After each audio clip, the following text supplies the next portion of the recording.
Cablevision presents the high school game of the week. It's the 11-1 Walsh Jesuit Warriors taking on the undefeated 12-0 Chardon Hilltoppers.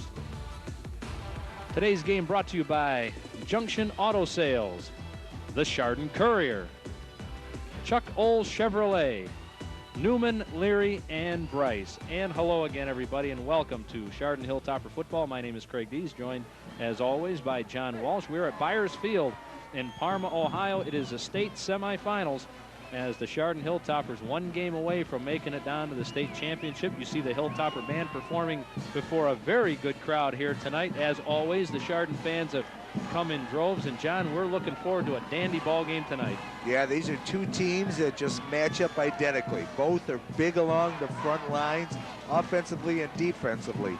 Chardon offensively on the line goes 230, Walsh goes 231. Defense, Chardon goes 222 on the defensive up front four. Walsh goes 2 1/4. You really don't have much difference. There's a lot of folks that believe this is the true state championship game here. Not a whole lot of people that will go on record as saying that, but there's a whole lot of people thinking it. And the Chardon Hilltoppers hoping to continue what has been just quite a ride so far tonight at 12-0. And you look at this Walsh Jesuit Warrior team, and the one guy who jumps out is a guy named Bud Rottinghouse. Yeah, that's their big tailback. He's 6'1", 210. And let's pause right now for the national anthem.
First time we've had a chance of hearing the Hilltopper Marching Band on the game of the week this year so far, so we hope you enjoyed the national anthem. Let's get back to Walsh, and another feature back. Bud Rottinghouse is the man.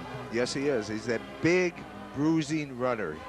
He was up to the middle of the 8th game this season.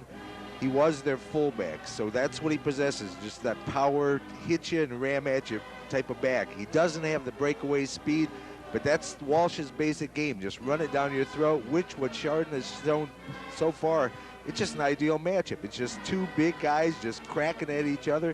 It should be one physical ball game out there tonight. Bud Rottinghouse on the season has rushed for 1,098 yards, 829 yards in the regular season. The quarterback, excuse me, is Rick Arnold, over 1,100 yards of passing, so he's a little bit better than what we've seen in the past, but really it may come down to stopping the big guy, Rottinghouse, tonight. Before we take our break, one thing that's worthy of mentioning is everybody's doing the same thing week in and week out. I noticed you down on the field before talking to Scott Neal's father because he spoke to me the last 2 weeks. Consequently, it's football. It's a game of superstitions. You know, people wear the same clothes to games. They part their hair the same way. They make sure they go to the games with the same people. It's just a game of superstitions. Nobody wants to be the cause of breaking those. I had to be very careful what I picked out tonight to make sure that I'd worn something at least last week that I'm wearing also today, because don't want to be the jinx, as they say. That's right. But it's going to take a lot more than a jinx to win this ball game tonight, and we are expecting a good one. We'll step aside and take a break. When we come back, the Chardon Hilltoppers will be kicking off to the Walsh Jesuit Warriors. We're looking for a dandy, so stand by. We'll be back with tonight's kickoff right after you watch this.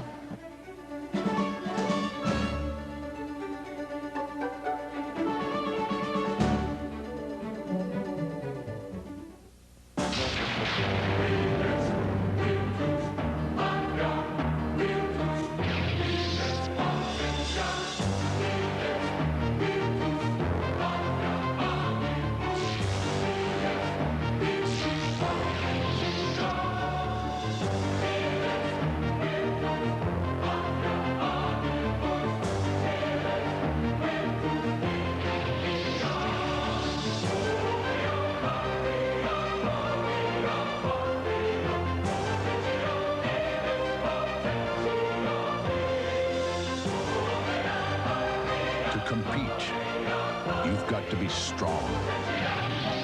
To win, you've got to be smart.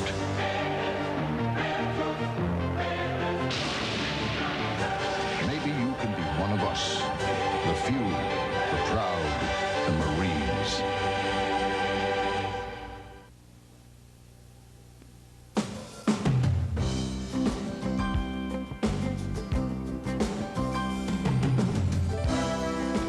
And welcome back to Byers Field here in Parma. We are just a couple of minutes away from kickoff here as the Chardon Hilltoppers trying to extend the unbeaten streak to 13, and hopefully it'll be a lucky 13 tonight as they take on the Walsh Jesuit Warriors. And you see the Hilltoppers at the far side of the field. It is a cold night out here tonight, but it is clean and crisp and dry, which is the good news. This is pretty much the 12th or 13th Friday night in a row where we have been able to do without any kind of moisture coming from the air. The turf down below still has a little bit of give to it. It's got a sandy base and pretty nice synthetic turf down below, John. A very nice synthetic turf.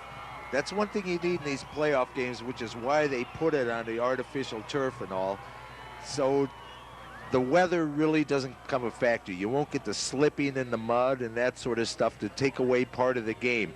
It's more, you know, team against team rather than conditions come into play, and that's why we're sitting here in Byers Field tonight. Yeah, I'm not sure, and I'm not being familiar with the rest of those ballparks in the rest of the state, that there is a game being played on natural grass tonight. I'm pretty sure that once they get down to the Final Four, they do move it to sites like this because at least the playing surface won't be a factor. And really, most people are talking that a year and a week ago, the weather was worse and colder than it is here tonight, so we've been pretty lucky so far. And the winner of this ball game goes on to Paul Brown Stadium in Massillon, Ohio, and that is just the hotbed of high school football, always has been, and what a great ballpark. And hopefully, if you're a Chardon fan, you'll get a chance to go down there next week and see the Hilltoppers play.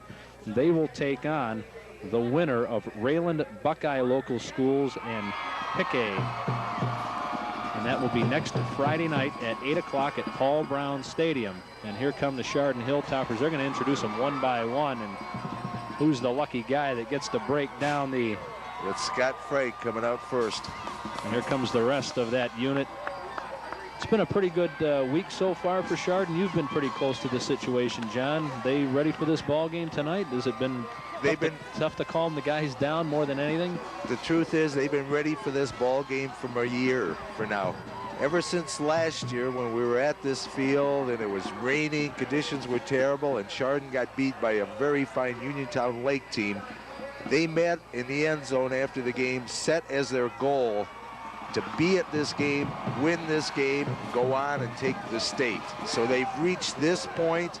They're not done with their goal yet. They have one more week to achieve it. This is just the barrier to get to the goal that they want so badly. And it is a huge barrier. Keep in mind, Walsh Jesuit last season was a Division I team, and now they're Division II. And they made it this far last year before they lost to eventual state champion St. Ignatius Wildcats 34-0. And a lot of people thought when this team made it to Division II, just hand them the state trophy. But I don't know. Look, from what we've seen so far, I think the road to Paul Brown Stadium goes right down through Route 6 in Chardon, Ohio. To tell you the truth, I think that's it. And the one big factor favoring Chardon tonight is experience. A lot of these kids are in their third year of starting. They're in their 36th varsity game tonight.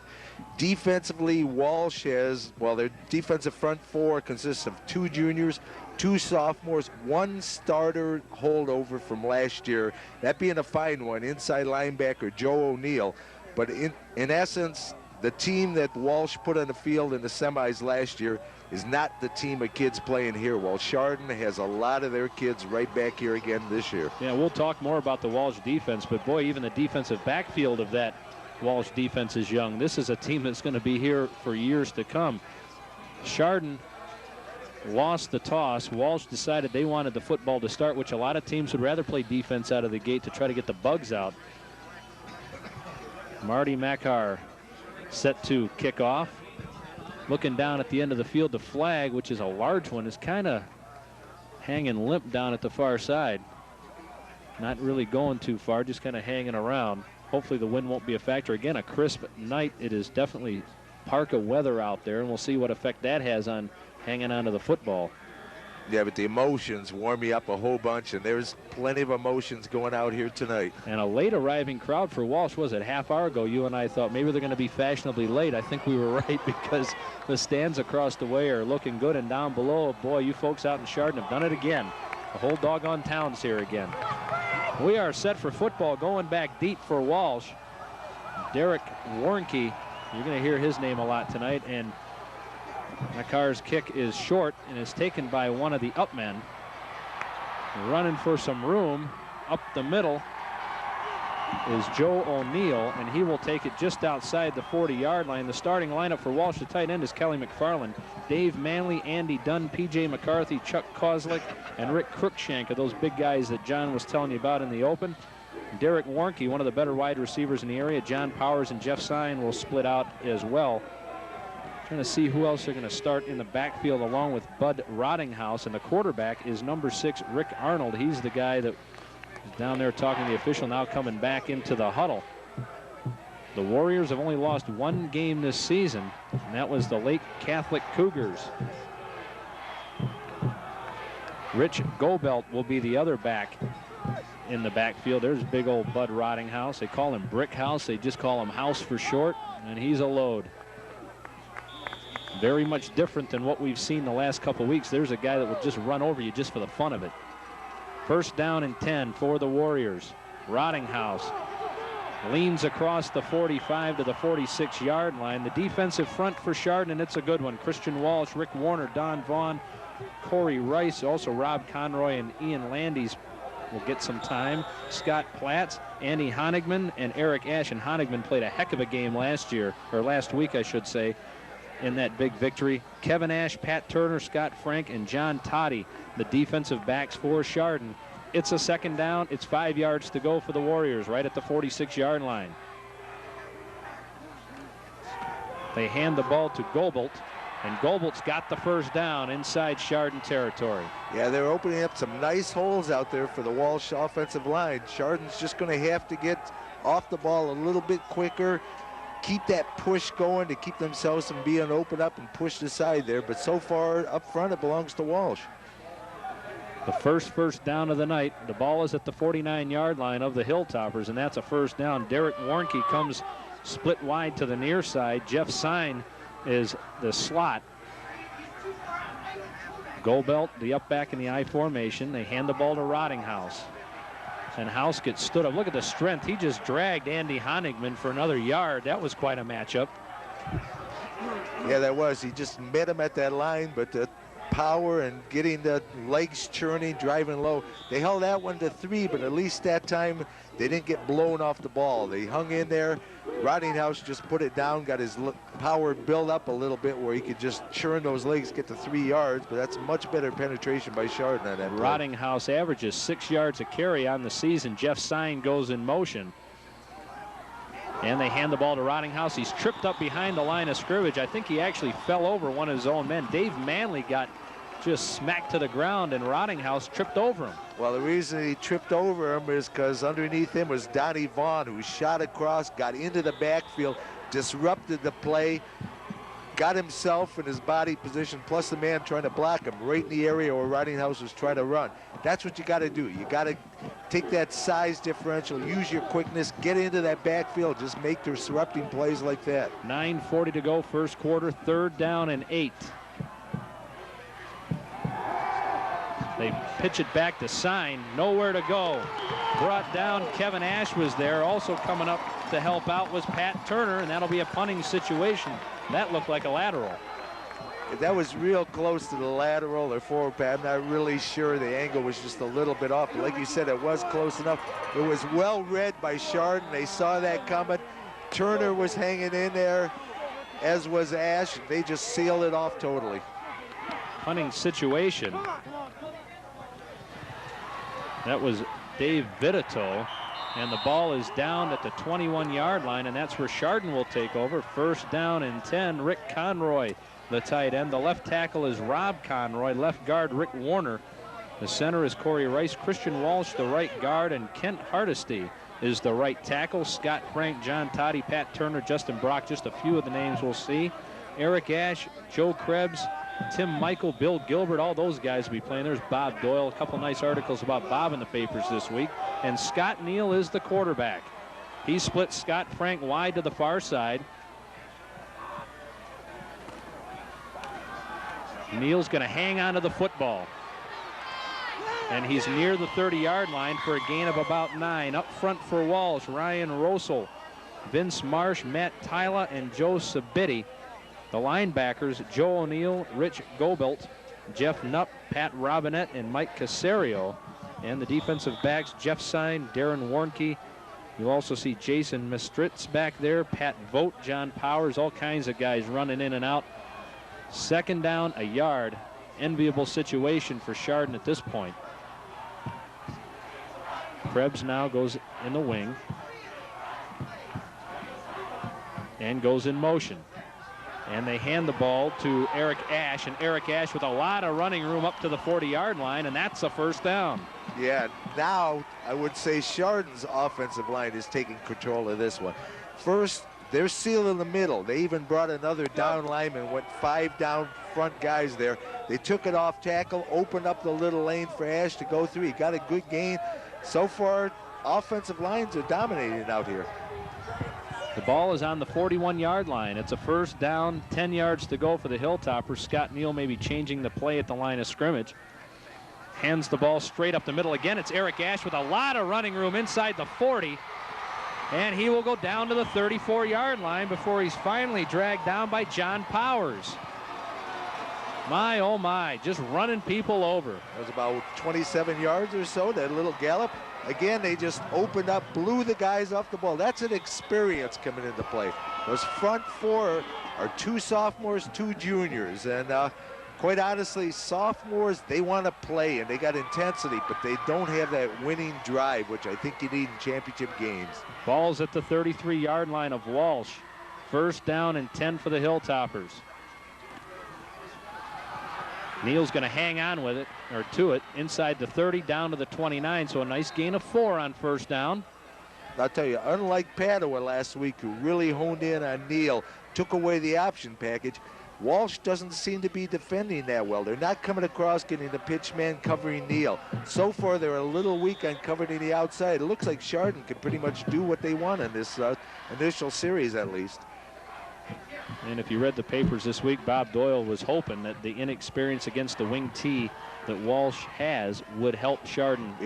So far, so good, but it's early offense. Sure, especially when you've got a guy like Scott Neal that does such a great job with the football. He will hang on to it again, and he will turn the corner inside the 25, close to the 15-yard line, and that's another Hilltopper first down. We're sitting by the door up here. I hate to change the subject, but everybody that walks up through this door needs oxygen. This is a long ways up there. Oh, and those steps are just brutal. I think it's fine if you're 15 and under, but once you cross that 15th birthday, it's brutal climbing up and down here. But Chardon is brutal up front right now. They're just moving that ball at will. This is an extremely powerful, impressive opening drive for Chardon. The ball is at the 15-yard line. That's a first down and 10 for the Hilltoppers. This time they hand the ball to Eric Ash. He bounces off a tackle and picks up 2 yards that shouldn't have been there. Yeah, he should have lost 3 yards. That was excellent leg drive by him. That's the whole thing. Keep those legs going. He was hitting the backfield.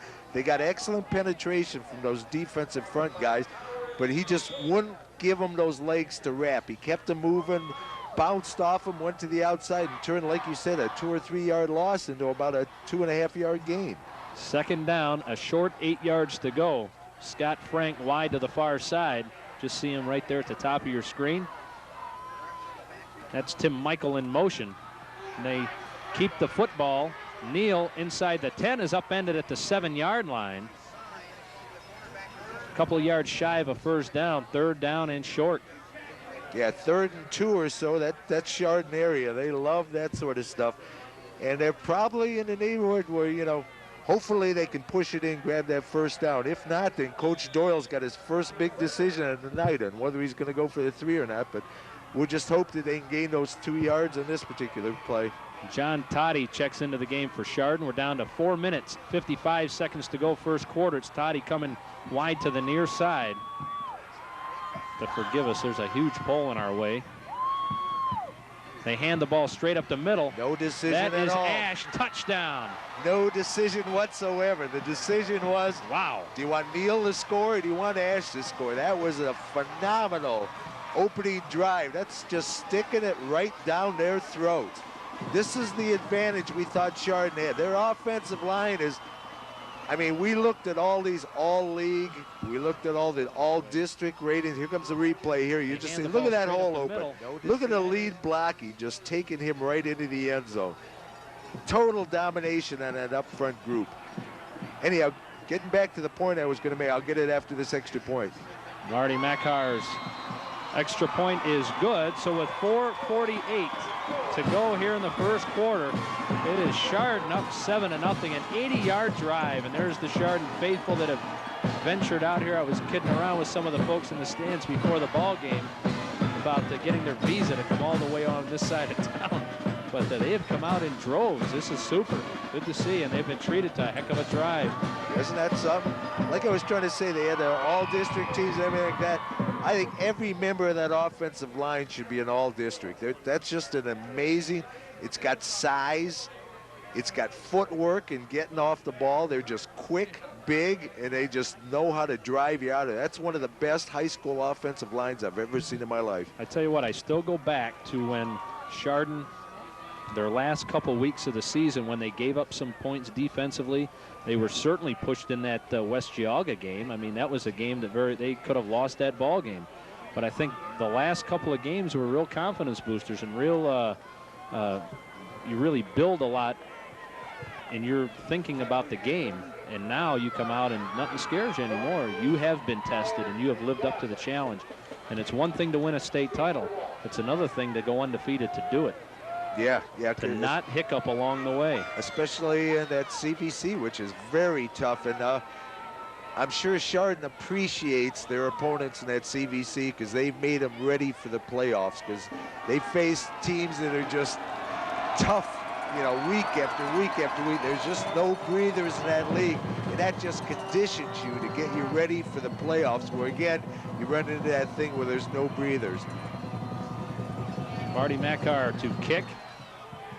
Kicks it toward the near sideline, and the ball is going to skip out of bounds.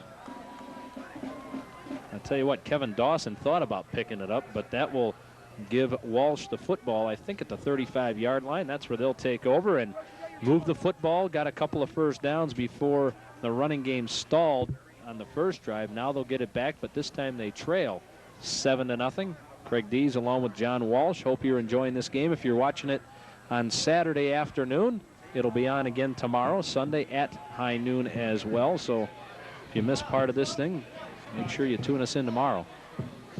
Yeah, they're discussing whether they want to re-kick or just take the ball out at, what is it, 35 it spotted at? They decided to go with the 35 option, which is probably a good choice. It is apparent so far on both kickoffs that Chardon does not want to get the ball to the deep man, Derek Warnke, who is quite an athlete. And a fine wide receiver with size, speed, and excellent hands. I'm sure he's going to come into play in this offense before Walsh is done. First down and 10. John Powers goes in motion. It's Rottinghouse. And House carrying folks up to the 43-yard line. Gain of 8. Yeah, again, he just had that little lane open. They didn't really blow him off the ball, but they just gave him enough running room that he could just get through it, and then he just lowers that shoulders and bowls over people. He is one of the stronger looking runners I've seen this season. Keeps those shoulders square to the line of scrimmage, and it's really hard to get an angle at this guy. Second down, 2 yards to go. Powers in motion again. It's Rottinghouse. First down near midfield. Hanging on is Andy Honigman. Yeah, he's tough. He even banged into one of his own players and knocked him back on that particular one. He is a strong runner. They're just going to have to get across, get that penetration, get his legs before he can build up that head of steam, because he's a load once he gets going. Ball just inside midfield. Powers split wide to the far side. It's Derek Warnke to the near side. Rich Goldbelt is the up back in the eye, and it's Rottinghouse, and he's hit behind the line of scrimmage. Falls forward for a yard. Coming up off the bottom of the deck was big Christian Walsh.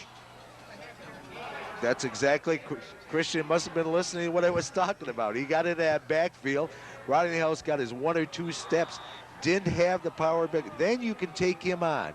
Then anybody can handle him and all that. Once you give him those 3, 4 steps where his power is really going, that's when he becomes a very dangerous runner. Warnke and Powers, twin receivers to the far side. Passing formation for Walsh at 2nd down and 9. And Powers to put it up. Or check that, Arnold to put it up. Dump pass underneath. It is complete, shy of the 1st down. And coming up with that was Rottinghouse out of the backfield, and he'll pick up about 7 or 8. Yeah, that was good coverage by Pat Turner on that one, where he just picked up Rottinghouse coming out of the backfield there, keeping it from being too big a play. They're definitely not afraid to work Rottinghouse into their offense now. I've got him unofficially at 6 carries. He's got the 1 dump pass thrown to him. So far, he is basically Walsh's offense. 2 minutes, 32 seconds to go, 1st quarter. Powers in motion. The delay, it's Rottinghouse. Big hole on the right side. He's close to the 36-yard line. Another 1st down. Wow, that was huge. Yeah, they just blew off that whole right side, did a little trap blocking out there to drive them to the outside there. They got to seal up that little hole area, or it's going to be a long night, because that's about his 3rd good gain out of that particular side right there this evening. Spot the football at about the 36.5-yard line. 1st down and 10. Making no bones about who's going to carry the load for Walsh tonight. Play action, Arnold. Got plenty of time, waving his receiver downfield. Now being chased for his life. And now he'll go down in the arms of big old Corey Rice. I tell you what, he could have read the sports page as long as he had back there, but his receivers did not come back and help him out, and Corey Rice caught up from behind and dragged him down for a loss of about 10. And I'll tell you something else in that, like you said, that a good receiver should recognize that, do a comeback pattern to help him out. But those Chardon receivers or defensive backs just stayed on them like glue. They had 4 guys out in that pattern. Nobody was open for a second. Walsh receivers did make the mistake of not coming back, but Chardon secondary did a fine coverage job in that particular play. 2nd down and 17. It's Powers in motion. And Arnold will have to throw again, setting up the screen pass, dumps it in the middle. That's Rick Gobelt, and he doesn't go very far, a yard or 2, as we're closing in on the 1-minute mark. Yeah, that was read fairly well. I saw Don Vaughn and Rick Warner all of a sudden come up on it, read it was a screen pass, go back, help out on the tackle, as Andy Hunnigan was helping out in the area there to do it, but he also had help from his 2 defensive down linemen. Good read by those guys in that particular play. Again, 3rd and long here for Walsh. Down to 40 seconds to go. It's a 3rd down. It's 14 yards to go. Arnold, play action again, steps up, fires deep, looking for Warnke. The pass is caught, 10-5, touchdown. That pass was laid out there just beautifully. Warnke ran right under it, tucked it away, and took it in the end zone. That's a guy Coach Doyle has been worried about all week long. He planned on going on him single coverage, but he does have some schemes. He may just have to fall into double coverage on him, because he's a very dangerous receiver, as you see it on replay here. Again, good blocking up front by Walsh. He just laid it out there beautifully. Coverage really wasn't that bad, but he's just a dangerous receiver.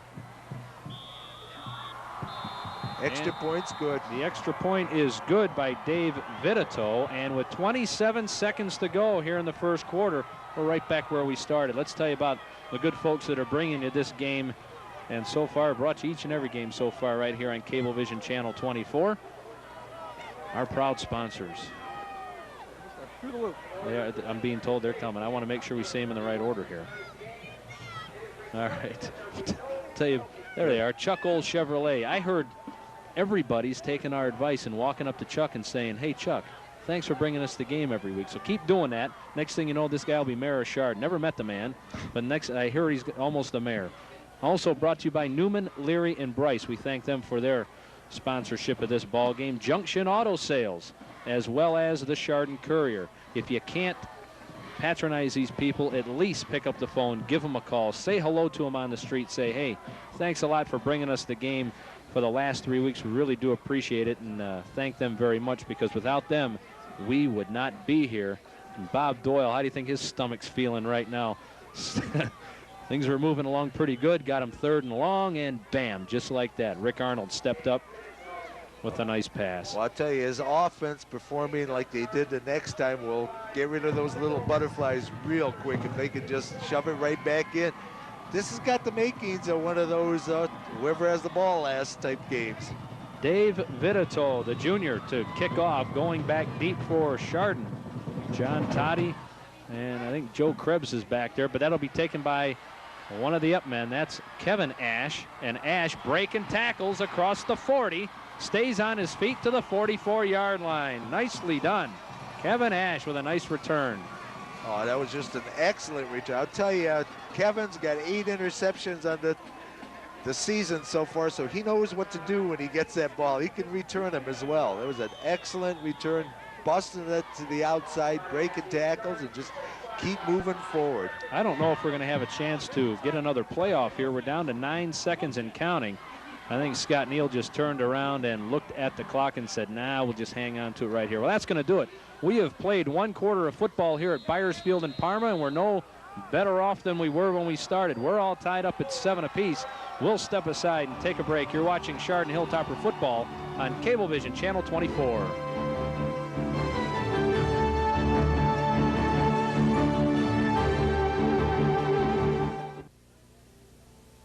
Okay, attention asthma and allergy sufferers. The following demonstration will show you how to avoid sneezing, wheezing, watery eyes, and other discomforts associated with your condition.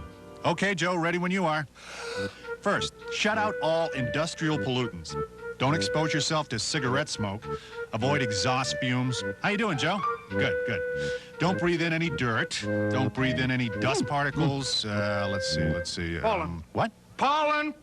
Oh, right. Avoid pollen. Thanks, Joe. Tree pollen and grass pollen. Don't be around ragweed. Get rid of all animal hair. Oh, gee, I'm sorry, Joe. Anyway, stay away from mold. Don't breathe the air on hot days. Boy, this must be difficult, huh, Joe? You know, there is another way. There are treatments available, and they work, Joe. You should find out about them. With the right treatment, asthma and allergy sufferers can all breathe much easier. For free information, call this number.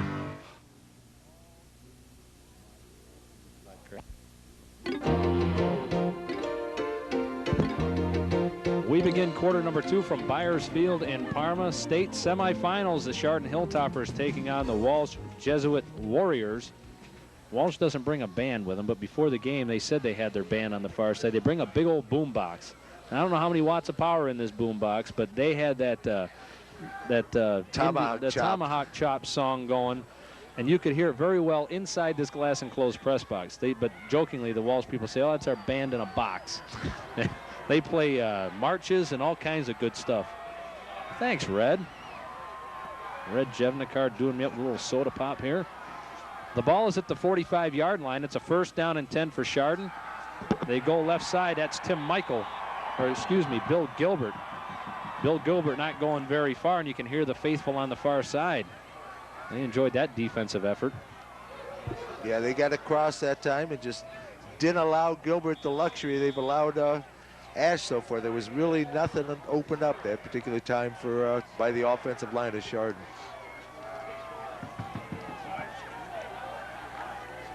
Walsh Jesuits' only loss this season was to Lake Catholic. They lost 20-10 over at Menor Memorial. Scott Neal going to put it up. Looks underneath, has his man. That's John Toddy, and Toddy is very close to the 1st down. I think he's got it by about a half a length of football. Yeah, I think he crossed over that line, which he just had to get over. Yeah, there's spot at the other side. It should be a 1st down for Chardon. It was nice to see. Got to meet Scott Neal's father before the ball game. Very nice man.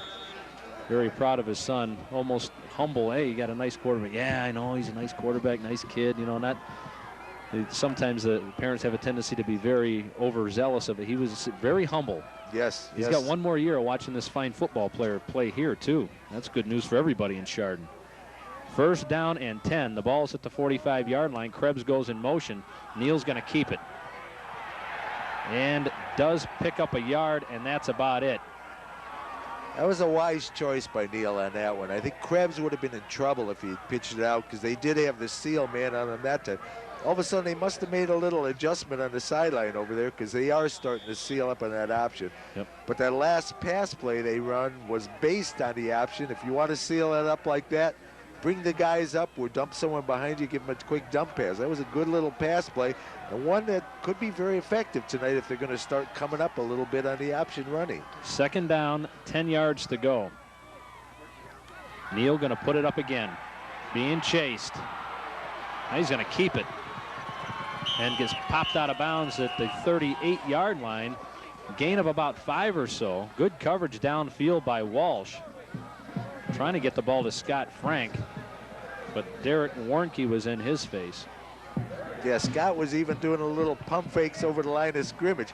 I believe he knew, but it did freeze the guy for a second to give him that extra yard or two, because, you know, quarterbacks have a pretty good handle with the line of scrimmage. Defensive guys really don't, so they gotta honor that pump fake. That bought him another yard or two. Now it's 3rd down and 2. They go right side with Tim Michael, and Tim will be shy of the 1st down by about a yard. And I think at this stage of the game, this part of the field, you got to be going for it here.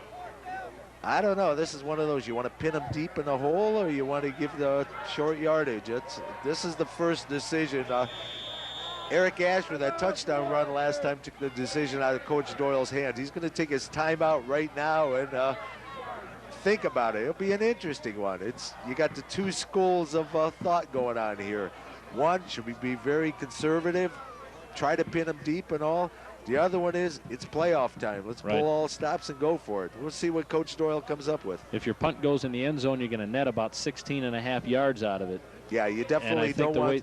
The way this defense has played all season, I think you don't mind putting the ball in their court, saying, hey, if we miss it, they got the ball in decent field position. Get out there and stop them. Look at all them folks. Yeah, there's a heck of a crowd here. I looked, even before the game, I asked Craig what he thought. I said, look at the size of these stands. Do you think Chardon can come close? And we really didn't think so. They came pretty darn close to filling these stands. This is a big complex they have here out in Parma. Very nice, and Chardon has just loaded their side of the field. It's incredible the support this team has had this season, and the kids do appreciate it.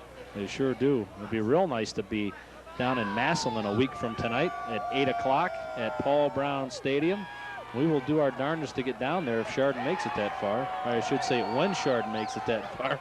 Well, by the way, Chardon is going to go for it. Coach Doyle decided we're not going to try to pin him in the hole. We're going to go for it and put it onto our offense. He feels faith, the trust in them, and the total confidence. Tend to agree with him. 4th down and 2. Neal's going to keep it. It's got the 1st down to the 30-yard line. That was a nice fake. I tell you who sold that was Eric Ash. Yes. Eric Ash sold that fake that he had the football and really did a good job of covering it up, making it look like he had it. That's one aspect of a fake a lot of people don't appreciate. They know the magic ball handling of Neal, but you also have the carry out of the back, so he can sell the concept he has the ball. Truth is, though, either way they would have had it. If he had stuck it in Ash's gut and let him take it, he drove ahead for 4 or 5 yards, but it's 1st down. Just inside the 30. Left side, they go Eric Ash again. This fullback position for Chardon over the course of this playoffs has really taken a new twist offensively in their scheme, hasn't it? Oh, very much so. Did my little work up here. In the first 2 playoff games, they averaged 28 carries out of the playoff position, which is, you know, seems like a normal power-based high school football. But during the season, Chardon only averaged 17. So they're just taking what they're given the first 2 games, and it's looking like tonight they're going back for more. Yep, the fullbacks carrying the load. Ash didn't go anywhere that time, except right into the hands of Vince Marsh and Ryan Rosel. Not much there. 3rd down, it'll be 5 yards to go. Yeah, it's a long 5-2, and this will be interesting to see what he calls in this one. I don't know, he may go back to that quick little dump patch, run it out like the option, and drop it underneath there. We'll have to see what Coach Doyle pulls out of his bag of tricks. So far, his decision-making has been very good tonight with his choice to go for it on 4th down and all. I'm sure he's got some good play up his sleeve. 8:05 to go. Neal to throw. Steps up, fires underneath, has a man. That is Scott Frank, who came up, actually went down and caught it at the 15-yard line. Did well just to make sure he brought that ball in, and that's another first down. That was just a nice little play. A quick little down and out hook. Threw the ball down low where there was only one guy that could get it, and that's the one he wanted, and that's the guy that got the ball. Again, Chardon's having a good drive on this one. They're not going up the middle. They're spreading it out a little bit, throwing a couple passes in, showing a little diversity in their offense. It's a very impressive drive nonetheless, though. Impressive enough for Coach Jerry Reardon to take time out for Walsh. Each team has used one timeout right now. The ball's at the 15-yard line. You talked about the great fans. I was talking to a friend of mine. I hadn't seen Jeff in years. Jeff Jernasik, a guy that I went to high school with, grabbed me as I was going by, said that him and his family have been to 11 of the 12 ball games so far this year, and that's a guy who doesn't even have kids in the high school yet. He's got just little peanut kids like I do, but taking the family to the game and enjoying himself, and I think that's a testimony to the town. Well, I'll tell you, you're getting a lot of probably through the school influences. Kids, little buddies are going from the elementary schools and all, want to meet up there. You go, and you just tend to fall in love with it. This is just an incredible football team, a fun team to watch play, and you just get caught up in the spirit of the town.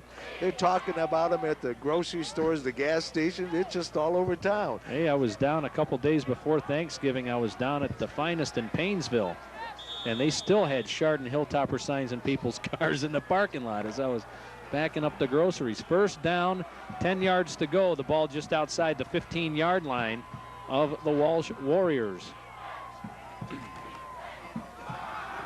They hand the ball to Ash. He falls forward inside the 10. Nice gain of about 5, so we're halfway there to a first down. Yeah, that was an impressive opening up. They gave him that little lane again. Eric Ash has been running just really, really hard in these playoffs. He's doing just a super job out there. Had that little lane, took it, and this is the area on the field where real estate is really hard to come by. He made it look easy with that 5-yard pickup. Second down and 5 is just ideal. Anytime you can get into that second down and 5 or less, your offense is in gear. Scott Platts is in the ball game as another tight end. They hand the ball to Ash again, and Ash stays on his feet and near the 5-yard line. That ought to be a first down. Boy, that was just patience on that one. The hole wasn't quite open up. He just waited just that hair to get the little opening he needed to push ahead. Good ball carrying and good patient ball carrying by Eric Ash. I don't know, they're going to measure this thing, but it looks like we're way, way, way up there, and it looks like he's got it from here. I don't know about you. Yeah, we'll have to see how they figure it here. It did look like he should have it by at least the length of a football. Well, I guess he had it by, doesn't matter, a dimple on the football is all that matters at this point. Sure looked like he had it from here, and he certainly did. Chardon, now both times they've had the football, have had some very nice drives. This one started at their own 40-yard line after a nice kickoff return by Kevin Ash. Yeah, I've already got Eric Ash with 7 carries on the night. Bill Gilbert had 1, so that's 8 from the fullback position. Rich Svoboda now in at a tight end.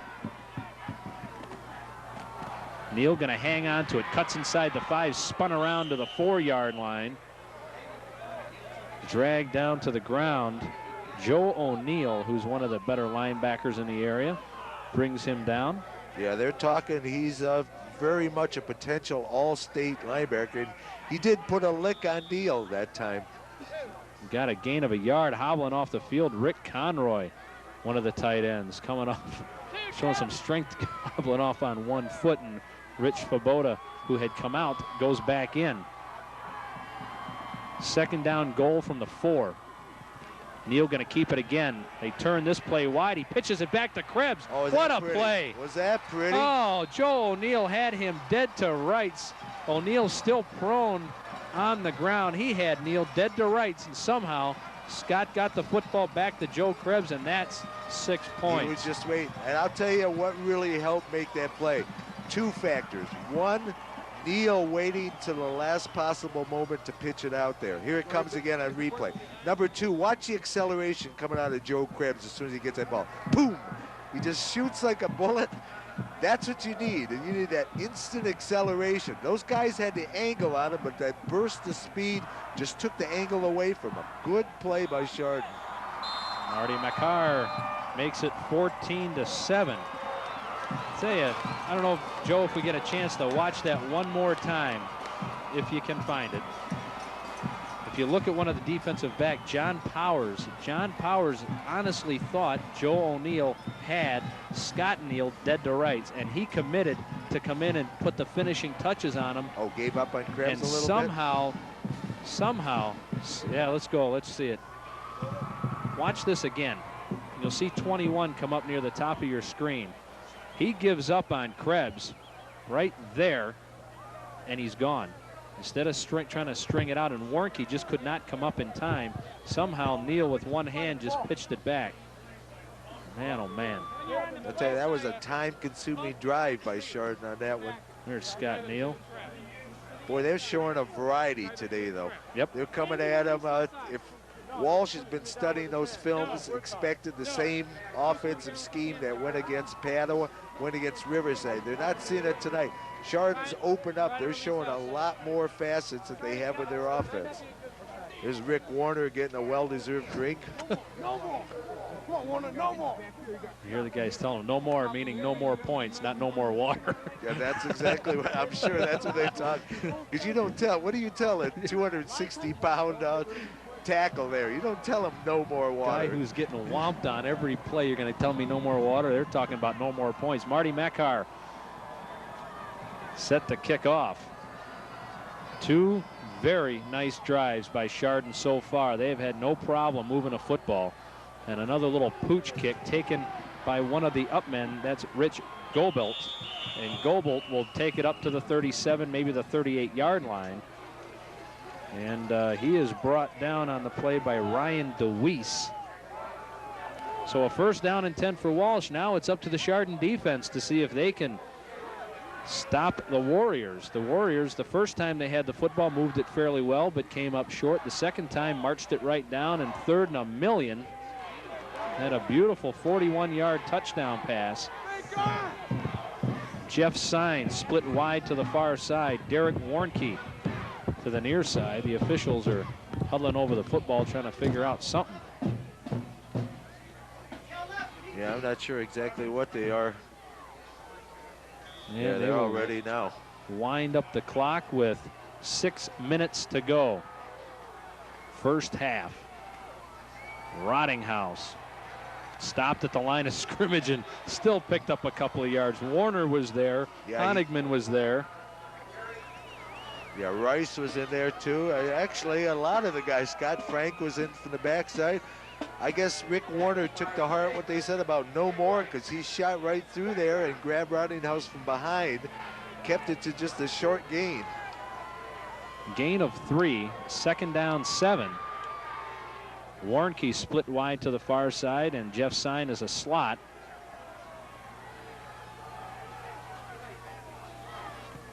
Arnold to throw. Rolls out. Hit and dropped. I think who was the man It to was come Kevin in there? Ash that came up there from his linebacker position. He saw the rollout, came to seal the runoff, and just shot up again real quick. It's the reading ability. That's something that's impressed me from being at Chardon practices, Craig, is these kids don't just listen to their coach. They're students of the game. I've never seen a high school team that really understands the various nuances and the coaching intricacies that go with the game. Don Vaughn also helped out on that play. Play action pass. Arnold fires, overthrows Derek Warnke, and that'll bring up a punting situation. The Chardon faithful down below. Now keep in mind, we don't have a crowd microphone outside, and we're in a glass enclosed booth. So what you hear is this crowd. Oh, I guess we do have mics outside, don't we? I don't think to that extent. That is one loud, happy crowd. Their defense did exactly what they needed. The way they've been moving this ball, they should be able to easily eat up to 4 minutes or push another score in. I almost said about 2 minutes ago. Boy, I don't think we've seen a penalty flag all night. I think that's the first one. It's the old jinx factor. There's a say superstition factor. There's the jinx factor. Well, you know what, though? If I had that kind of power, and I've been accused of that at free throws. The guy's 14 out of 14. He clang-a-langs one. If I had that kind of power, I wouldn't be working. I'd be somewhere else. That's probably in the Bahamas right now. Playing the ponies a long distance. That's an encroachment against the defense. And I thought it was 4th and 9. That looks like a 3-yard penalty. Chardon didn't come out too bad on that. Snaps a good one. Vitito will hang it high and short. Fair catch being called for and taken by John Toddy. And Chardon will have the football in excellent field position at their own 34-yard line. Plenty of time on the clock. 4:26 to go here in the first half. We are coming to you tonight from Byers Field in Parma, Ohio. I'm Craig Dees along with John Walsh. Happy that you could join us here for the broadcast. Again, if you're watching this on Saturday, this will be replayed tomorrow, Sunday, at high noon. If you're watching it on Sunday, hopefully we'll have one for you next week. If not, maybe we'll just show this one again. No, we'll have another one next week, I believe. Thank you. Hot dog, John?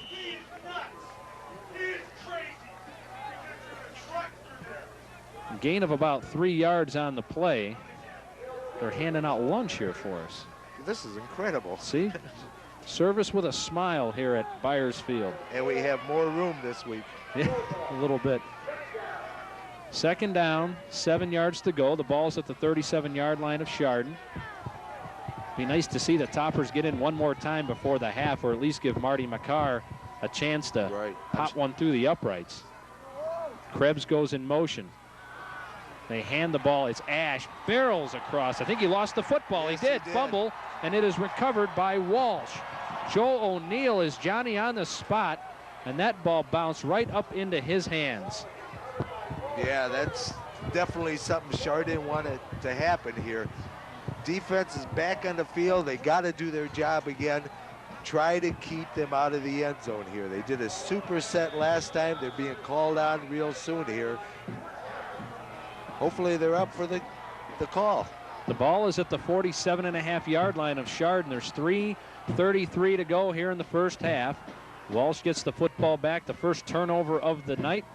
Rottinghouse, huge hole right side. And he's on his feet, and he falls forward to the 32-yard line. And the real bad news is the crowd on the far side is loving it, and they're up on their feet and getting their team fired up. The ball's at the 33 now, 1st down and 10. He's tough, huh? Oh, he's amazingly tough. What a strong runner, and he's only a junior, too. That's the premier runner I think I've seen this year in all the games I've watched throughout the playoffs and the regular season. 1st down and 10 for the Warriors. They trail 14-7. Rottinghouse tried to pick his way through, still got a yard or two. Very tough yards up the middle. Coming up off the bottom of the deck. I think it was Donnie Vaughn underneath there. Scott Platts also. Yeah, that's, if you can contain him to 3 yards, you're doing a fine job, because he's just an incredibly powerful runner. Back it up. 2nd down, 7 yards to go. The ball is at the 30-yard line of Chardon, down to 2:33 and counting here in the first half.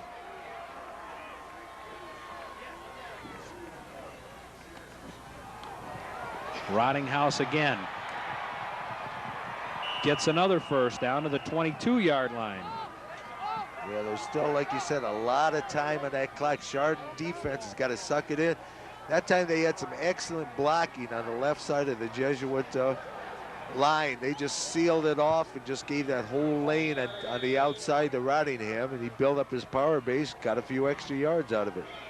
They spot the football at the 22-yard line. That's a 1st down and 10 for the Warriors. A heck of a football game so far. I tell you what, I'm enjoying this. Rottinghouse will try to turn the corner. The big fella does, and he'll fall forward to the 18.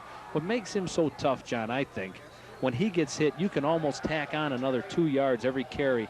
Just his weight and his power falling forward. Yeah, that's exactly it. Well, that's 2 yards of height. He's a 6'1" ball carrier, so he's going to stretch it in. You can't push him back. Arnold to throw underneath, off the hands of Warnke and out of bounds, and that will stop the clock with 1:39 to go. Yeah, I don't know why they went to the air, to be quite honest with you. The way Rottingham's been running the ball, that when he tried that little dump, he might have got a yard or two, but that would have been about it, because Scott Frank was on him real tight. So even if he had been able to hold on to the ball, he wouldn't have got much of a game. I don't understand why they're trying to open it up. I just keep running Rottingham till Chardon can prove they can stop him. 3rd down and 7 to go. Both teams still have 2 timeouts.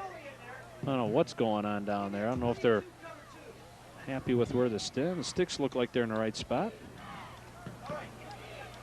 Trying to figure out what down it is, I think. 3rd down. I don't know, that's about the 3rd or 4th little referee discussion we've had tonight. I don't know if this is a new crew just getting together, not familiar with each other, which hardly seems the case at this point in the playoffs. We're good. They're coming around with seconds on the hot dogs already. We haven't even had one yet. 3rd down and 6 yards or 7 yards to go. Delay to Rottinghouse, hit behind the line and picked up. Don Vaughn made that play. He hit Rottinghouse and kind of spun him around, and I think it was Eric Ash that came up and polished them off for a gain of only a couple. Yeah, it was. They had the middle bunched up. Like you said, it was Don Vaughn that set the tone of that play. He got into the backfield, disrupted it, slowed him down enough. Then everything else is up, as Walsh takes a timeout here. Everything else was disrupted in the middle. Rottinghouse tried to go over the pile. Eric Ash said, this is my territory. Interesting to see if Walsh settles for 3 here. I'm sure they probably will, because we were looking before, and it's Vito. Is that the name of their kicker? Vito. And if you're go ahead. It seemed to have incredible range and leg strength. The only difference is, and we don't know this because we haven't really seen anybody try for the field goals, is the wind was blowing behind him. But he's still, from what I remember watching him against Lake Catholic, has quite a toe. Yeah, we don't have a whole bunch of wind. That flag is still pretty much pointing down. Yeah, there's 3 players coming out, so I'm assuming Vidito is on the field. Yes, he is. He is standing at the 25-yard line, which means it'll be a 35-yard attempt, and Marty McCarr was having trouble from that range before. Marty got a pretty decent leg on him, but I think that wind may have had something to do with it. But I tell you what, 4th down and 7 yards against this Chardon defense at this stage of the field, with it being so small, is a tough row to hoe. Very much. So I think they may figure this is their best shot at putting some points on the board. This will be a 35-yard attempt here. Right inside the right hash mark. There's 1:20 to go. The snap right back to the kicker. Faked it. Vidito throwing into double coverage for Warnke. Oh, great defensive effort. John Toddy just knocked it away. I think he snuck a hand underneath and flipped it away. That was a nice pass. That was a heck of a pass. That was right on the button. Tell you what, Mr. Vidito, nicely done. If it wasn't for John Toddy getting, good thing he didn't cut his fingernails this week, because I think he just did get the tip of his finger on it. And I don't know if we can see that again, Joe. If we could, that'd be great. I see on the chart here, Vidito is listed as kicker quarterback. So I haven't seen many kickers that can throw it past that fine. So now I understand it. He's not off your soccer team. He's there, also as a backup quarterback. Good job by the Chardon defense and not getting sucked into that play. Straight up the middle they go. Eric Ash. A lot of running room across the 30 to the 33-yard line. Chardon, they'll stop the clock to move the chains. They've still got 2 timeouts left. Walsh has 1. 1:09 to go. You know something, Craig? That play I like. One, it was a nice gain and all that. But I also like the fact that Coach Doyle went right back to Eric Ash. Just to he's the one that fumbled on that last play. Just to let him know, hey, you're still my running back. I got confidence in you. Yeah, Eric paid off for that confidence with a good run. He's done too much to lose faith in him now, and Scott Neal falls forward to the 29-yard line. Now you're down to 46 seconds to go.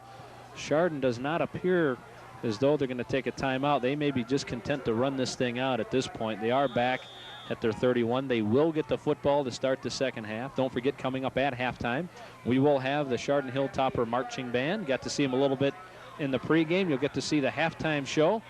25 seconds and counting. Second down and a dozen. Yeah, this could be the last play of the half. Up the gut they go, Bill Gilbert.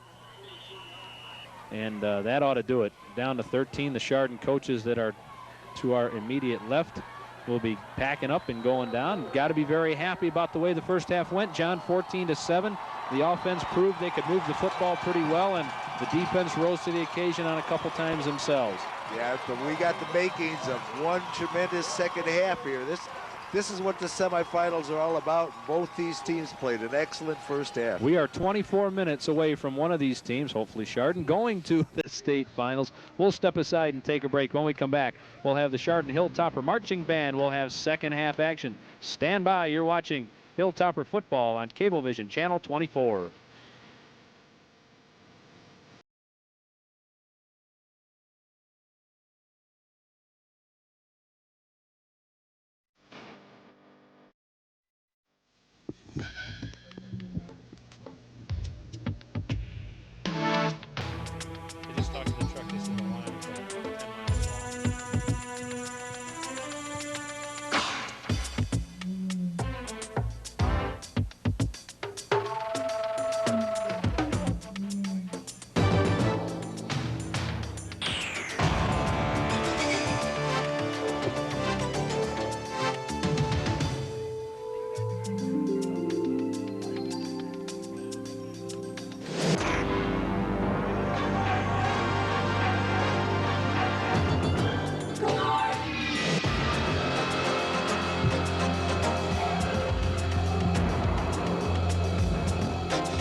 are just about ready to start quarter number 3. The Hilltoppers of Chardon leading the Warriors of Walsh Jesuit 14-7.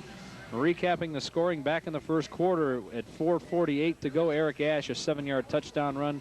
Marty Mekar's extra point was good. Chardon led 7-zip. 27 seconds to go in the first quarter. It was a 3rd down and a bunch. A 41-yard touchdown pass from Rick Arnold to Derek Warnke. The PAT by Dave Vitito was good, and we were tied at 7 apiece. And then we moved along to the second quarter, and at the 6:05 mark, it was Joe Krebs going in from 4 yards out. The PAT good. 14-7 is where we stand here at the half, and it could have been a lot worse situation for Chardon, but defensively they came up big with a big defensive effort on a fake field goal, and that is where we stand right now. Tonight's game brought to you by Junction Auto Sales, also by the Chardon Courier. Also helping out tonight, Chuck Ohl Chevrolet and Newman, Leary, and Bryce. We appreciate those good folks for being with us again this week, and they're the ones that are responsible for bringing it to you. So if nothing else, pick up the phone and give them a call and tell them thanks for bringing Chardon Hilltopper football back to Channel 24. Well, sir, what do you think? I think we got the, like I said, right at the end of the first half, we got the makings of one great half of football here. Chardon can set the tone immediately. If their offense can come out, do what they did in the first half and just drive that ball right at them, it could be a long game for Walsh. We'll see what kind of adjustments they made. Vitito with a squibber taken by Kevin Ash. He turns the corner and is knocked out of bounds at the 35-yard line. Big hit on the far side. Dave Vitito, the kicker. When do you see a kicker come all the way up to the 35-yard line and make a play? Vitito did that, and that's a 1st down now for Chardon. Yeah, but one difference there, Craig, is he's also playing. A lot of kickers on teams are specialists. That's all they do is kick and all. Vitito showed before he's an athlete who can throw the ball as well. I suppose anybody that gets any quarterback experience likes to return hits, so that's why he comes up a little bit short and makes the hits. 1st down and 10. They hand the ball Eric Ash across the 45. He'll be close to a 1st down. Tell you, any adjustments be made? Chardon hasn't made any. That's pretty much how they started the game. If I remember correctly, Eric Ash took the opening handoff to start when Chardon got their offensive set in place and gained 7-8 yards. This time he made it, I think, just a hair shy of the first. Or are they going to measure for that? They're going to measure, but it's close. Yeah, he's right there, 9.5 at minimum. Yeah, I think he's got it by about half the length of the football. Let's see how good the eyes are. Oh, my, yeah. How about that? Half the length of the football, huh? Not too bad. Not bad at all. One thing in all the years of calling football, the one thing I could always do is spot the chains. That's it. I'm still learning from my one area of expertise. Somewhere it's got to be out there, but someday maybe we'll stumble on that. Well, this is no claim to fame for me, I'll tell you. The only thing the guy knows is whether it's a 1st down or not. The ball is at the 46-yard line of Chardon. 1st down and 10. They hand it to Krebs. A lot of blocking out in front. Cannot get away from John Powers. Powers drags him down. That could have been a lot worse for Walsh. Yeah, but again, a good gain of 7, close to 8 yards for Joe Krebs on that particular carry. Chardon's just taking what they want. It's incredible. You know, once you get to this point, so far Walsh has not done anything defensively to shut down Chardon. Chardon has been able to move that ball at will. Chardon, the only time Chardon didn't get in the end zone was when they fumbled. 2nd down, 4 yards to go. This time it's Tim Michael. Michael's got the 1st down. Plenty of room across the 41-yard line. Chardon might have been pretty lucky there because leading the way, is that number 75 again? Who is 75? Gets us every week. It's not on the roster. They got everything but. Yeah, there's a couple of jerseys out there that we really don't know who the players are. It does. Might have been Rob Conroy. No, that wouldn't be Rob Conroy, 73. Is he out there? I'm just wondering if he switched jerseys. Trying to see who's not out there. Well, anyway, it's a 1st down and 10 for Chardon. The ball's at the 40-yard line. 10.5 minutes to go. Craig Dees along with John Walsh. Scott Neal pitches it back. He's got Krebs. Good move inside the 30 down to the 25-yard line. boy, was that pretty. Boy, Jeff Sign saw him, totally missed him. Yeah, Neal he's got that tendency. He's just so accurate with those pitches, too. He just leads the guy perfectly so he doesn't have to break stride, either speed up to try to catch it or slow down and wait for it to come. That ball just hits him perfectly in stride as he continues, gains appreciable yardage. Again, an impressive opening drive by Chardon. I know I'm overstating that and saying it many, many times, but they're just moving the ball incredibly well against this Walsh defense. Eric Ash one more time on first down inside the 15-yard line. That'll be short of the first down by about a half a yard. They're getting huge chunks of yardage on first down, too. Yeah, it's amazing. It's, you know, the smallest carry I have this half so far is 7 yards, and that isn't a bad carry by any means. Justin Brock checks into the ball game for Chardon. Second down, less than a yard to go. Eric Ash is just continuing with his fine carrying here in the playoffs this year. Michael in motion. Neal's going to keep it, and he's down to the 11, and that's another first down. They have spread the wealth here, well, actually throughout this whole ball game, and that's what even makes it tougher when you have this type of an offense, when 3 or 4 different guys have touched the football throughout the course of the evening. Yeah, actually, they've had 5 guys carrying the ball for Chardon here, but primarily it has been split between Neal coming out of his quarterback position and Ash coming out of that fullback. Well, Ash and Gilbert coming out of that fullback position. First down and 10. Ball is at the 10.5-yard line. Eric Ash again, he just got punished, but he gains about 3 yards. And quite honestly, I mean, you know, you don't want to talk punishment and all, but the Walsh player, if he's going to punish him, he should be driving him back towards his own backfield. That time he pushed him ahead and drove him ahead for that 1.5 yards or so. But, you know, once you get out there, you take the hit where you can get it. Second down and 7. Chardon can get a first down at the half-yard line.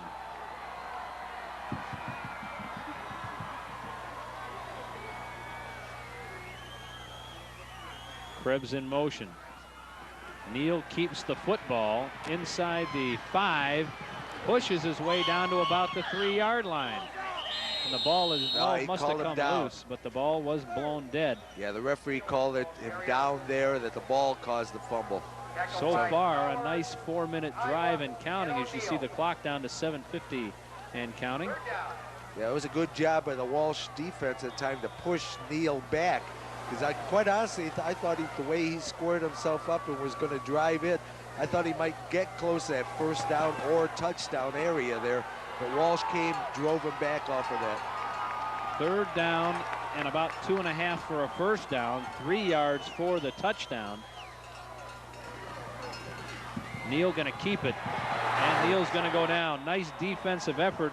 Rich Goldbelt came up to make the play, and that's a 4th down, and coming on is Marty Makar for the field goal. Yeah, you got to get some points out of this. Tough little angle here from the left hash mark. So this would be about a 23-yard attempt or so for, well, actually, he's starting at, yeah, about 23 yards. So Marty Makar tries to tack on 3 more points to the 14-7 Chardon lead. Nice time-consuming drive. The kick is up. It's got the distance. It is good. So Marty Makar from 23 yards out puts Chardon up on top by a score of 17-7.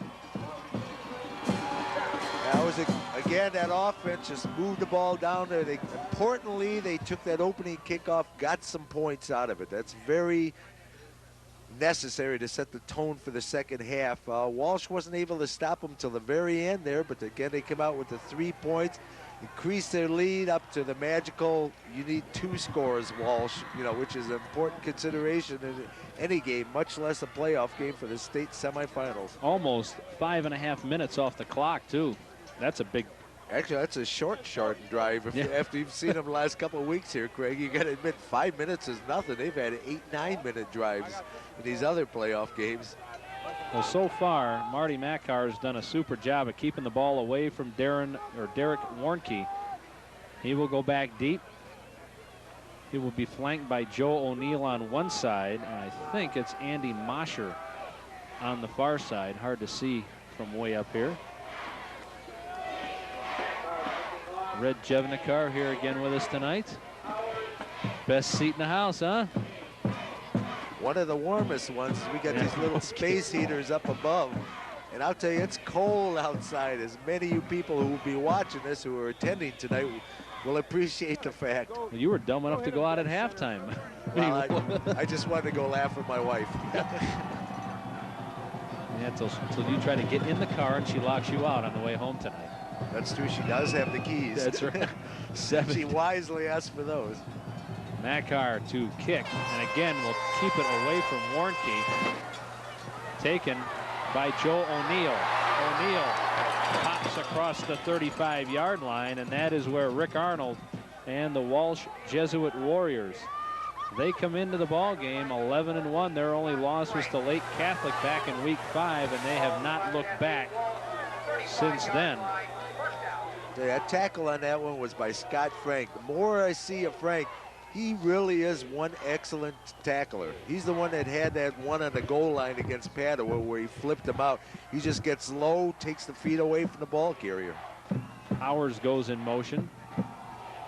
This time they hand the ball to Rich Jobelt.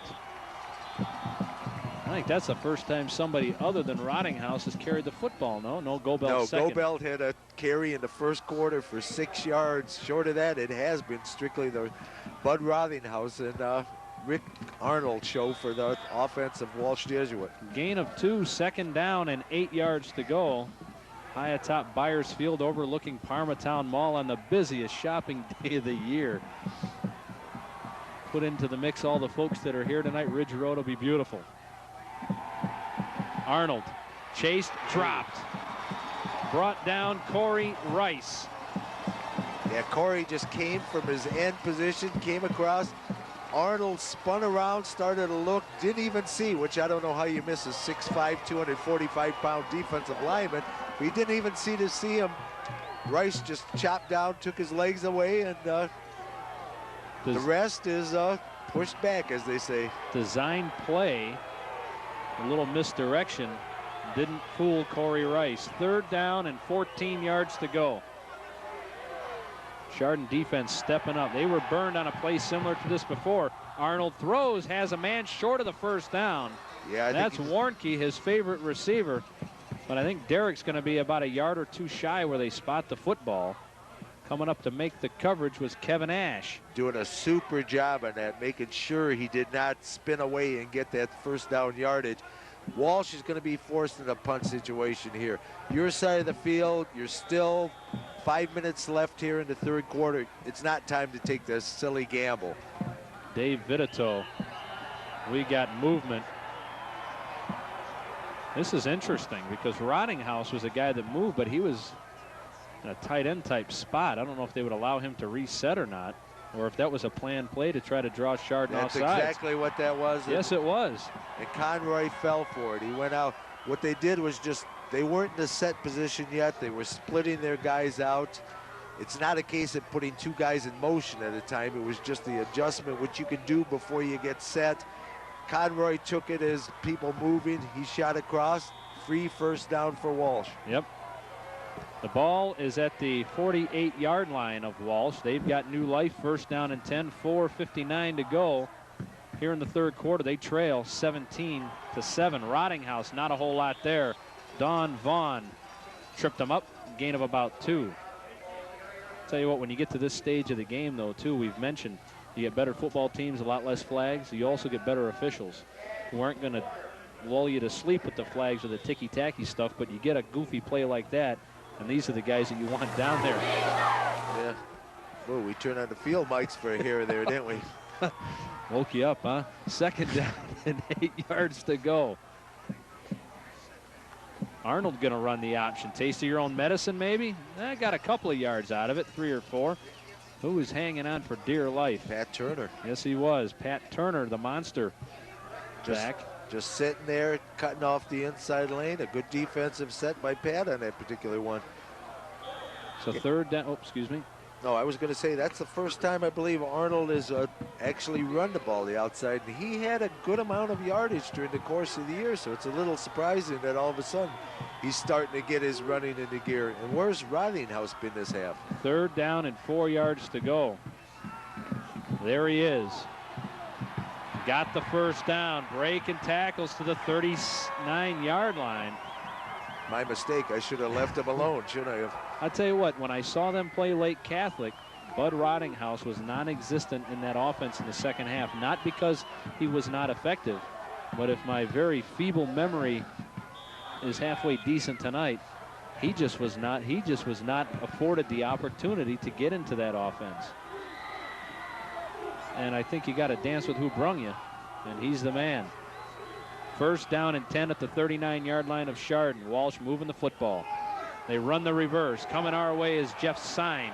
Sign with a lot of room inside the 30. Stays on his feet. Coughed it up and out of bounds. Walsh ball. They had possession last. The side judge right on top of that thing to say that no, Chardon did not have possession inbounds. Actually got about 3-4 additional yards off of the fumble as well. That would have been a big one for Chardon right there if they could have got the turnover. So far, turnovers have not really come that much into play. We had the one earlier turnover by Chardon. Walsh ended up getting no points out of it, so there really wasn't any hurt from that one. First down and 10. Ball at the 19-yard line of the Toppers. Arnold looking for the corner. It's Warnke. That ball is picked off. Coming down with the ball in the corner of the end zone. They're not going to let us see John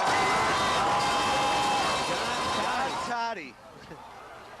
John Toddy is the man. Well, I'll tell you, there is a big interception. A defense is sometimes they're incredible at stopping run, pass coverage. Sometimes they turn into a little bit of a rubber band, but when they got to tighten up, they definitely do. Super big turnover by John Toddy there. John Toddy now has made 2 spectacular plays in the end zone.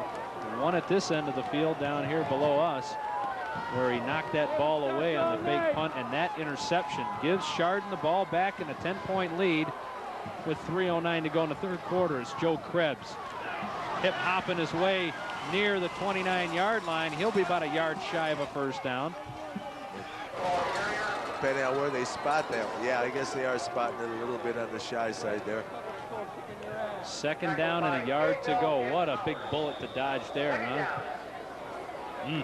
Well, again, there's bullets to dodge, and you make your own defense there. And I think that was just a case where Chardon just took what they needed to take. Justin Brock split wide out. Michael goes in motion. They hand the ball up the middle.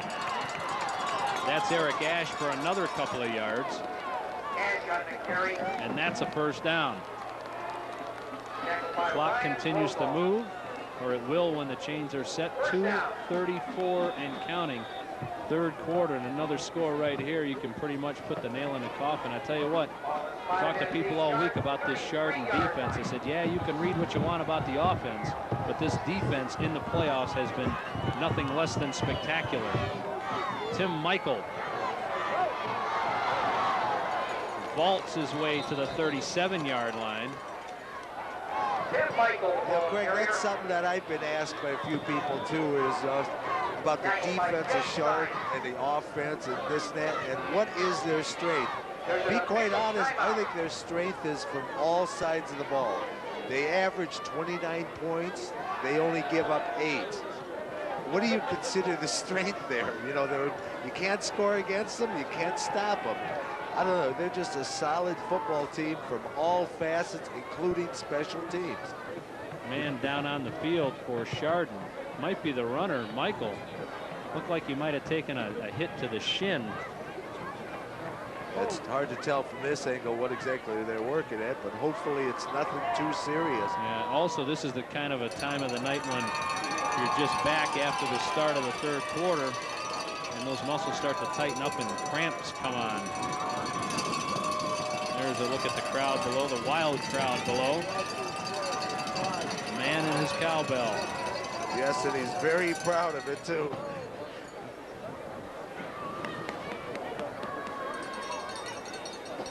Yeah, hopefully. I think it is Tim Michael who's down on the field. Yeah, because I never saw him come out and come back to he carried the ball. See if we can look at it again. I think you'll see him get chopped at the shins. Right there. Shin or knee, but walking very gingerly off the field. But he is putting weight on it, so that's always a good sign if he can put the weight on it. He might be a little shook, a little tender, but it's not a knee where, you know, if there was any kind of damage at all, they wouldn't be able to put any weight on. So that in itself is a good sign. Hopefully we'll see Tim again later on in this game.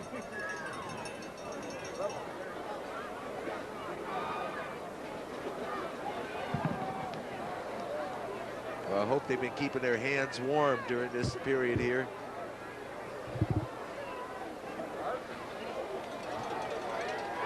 I'll have to take a quick check to see who it is that replaces Tim in the backfield.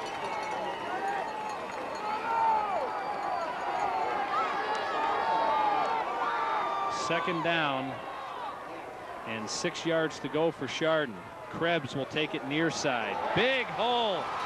Oh, the foot race is on and pushed out of bounds at the 35-yard line.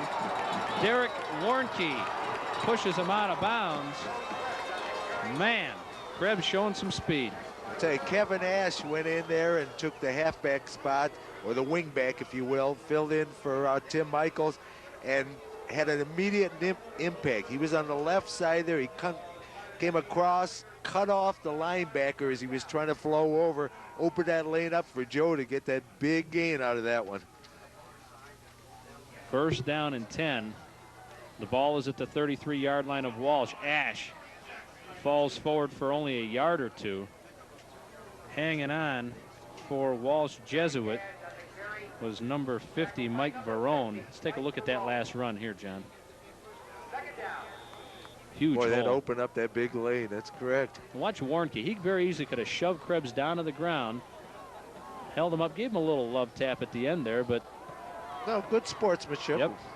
That's nice to see. Give him that little shove to say, doggone you. Yeah, just to let you know I'm here. Right, but could have tossed him down.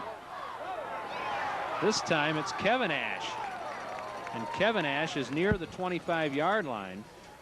Yeah, you're going to have to be careful with your numbers and your names on this one, Kramer. We got Kevin in the backfield now, 23. The flip-flop of that is the 32 worn by his brother Eric. Two twin brothers with just mirror image numbers there. Down to 47 seconds to go, third quarter. Chardon eating up most of this third quarter all by themselves. I think they've had the ball for all but 3.5 minutes probably. Yeah, I don't think Walsh is going to see the ball again till fourth quarter time, and then hopefully the scoreboard would be lit up with a few more digits on Chardon's side. Third down and 3. Scott Neal to throw, fires across the middle. He had Kevin Ash and overshoots him. 22 seconds to go now. That was a good job by Neal on that one. He was looking at Scott Platts doing the fly pattern down the right sideline there. He was double covered, read off of him, looked for a secondary receiver. Didn't have his pass on target, but the reading of the coverages was very, very impressive. Because you never want to, especially at this point in the game, you don't want to throw into the double coverage. That's what quarterback Arnold did here in the corner of the end zone. John Toddy made him pay for that. Neal made the right choice. Didn't make the connection, but didn't make the mistake as well. Topper's going to have to hurry, taking a lot of time. They hand the ball, quick hitters. Ash doesn't get it. Walsh is held. They will not get the first down, and that will be a turnover back to the Warriors. So the Warrior defense rises to the occasion as Chardon was going through them pretty well there until they got down here. Tonight's game brought to you by Junction Auto Sales. Also by the Chardon Courier. I'd also like to give thanks to Chuck Oles Chevrolet and Newman, Leary, and Bryce. Thank those good folks for bringing you this game and the last couple of games. This has been a good ride for us so far. Very good. Not And a good bad ride for Chardon as well. Not a bad way to spend a Friday night. First down and 10 for Walsh. They get the last playoff. Rottinghouse across the 30 to the 31, and that's going to do it. We have played 3 quarters of football. Hang on to your hats, folks. We are 12 minutes away from sending the Toppers or the Warriors down to Paul Brown Stadium. The score after 3 quarters is Chardon 17, Walsh Jesuit 7. You're watching Chardon Hilltopper football on Cablevision Channel 24.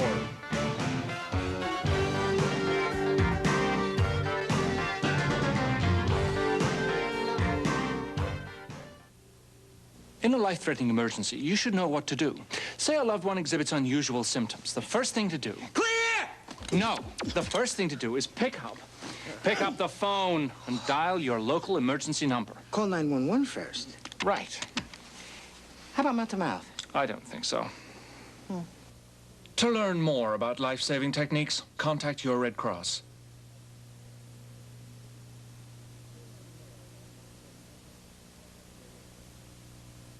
Vince, that new dummy cam is great. Yeah, it'll sure give people a whole new outlook on what it's like when you don't wear a safety belt.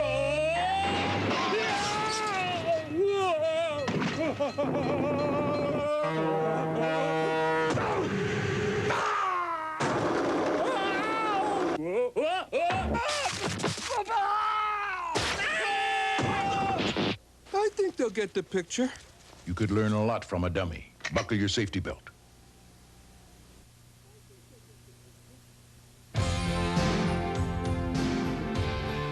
We begin.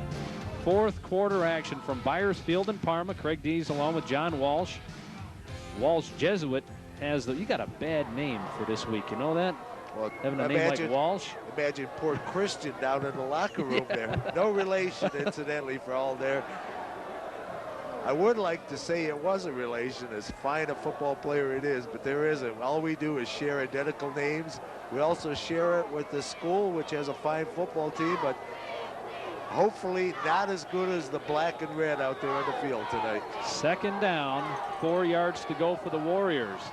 Trying to cut into this lead. They have moved the ball fairly well. Goebelt, forget it.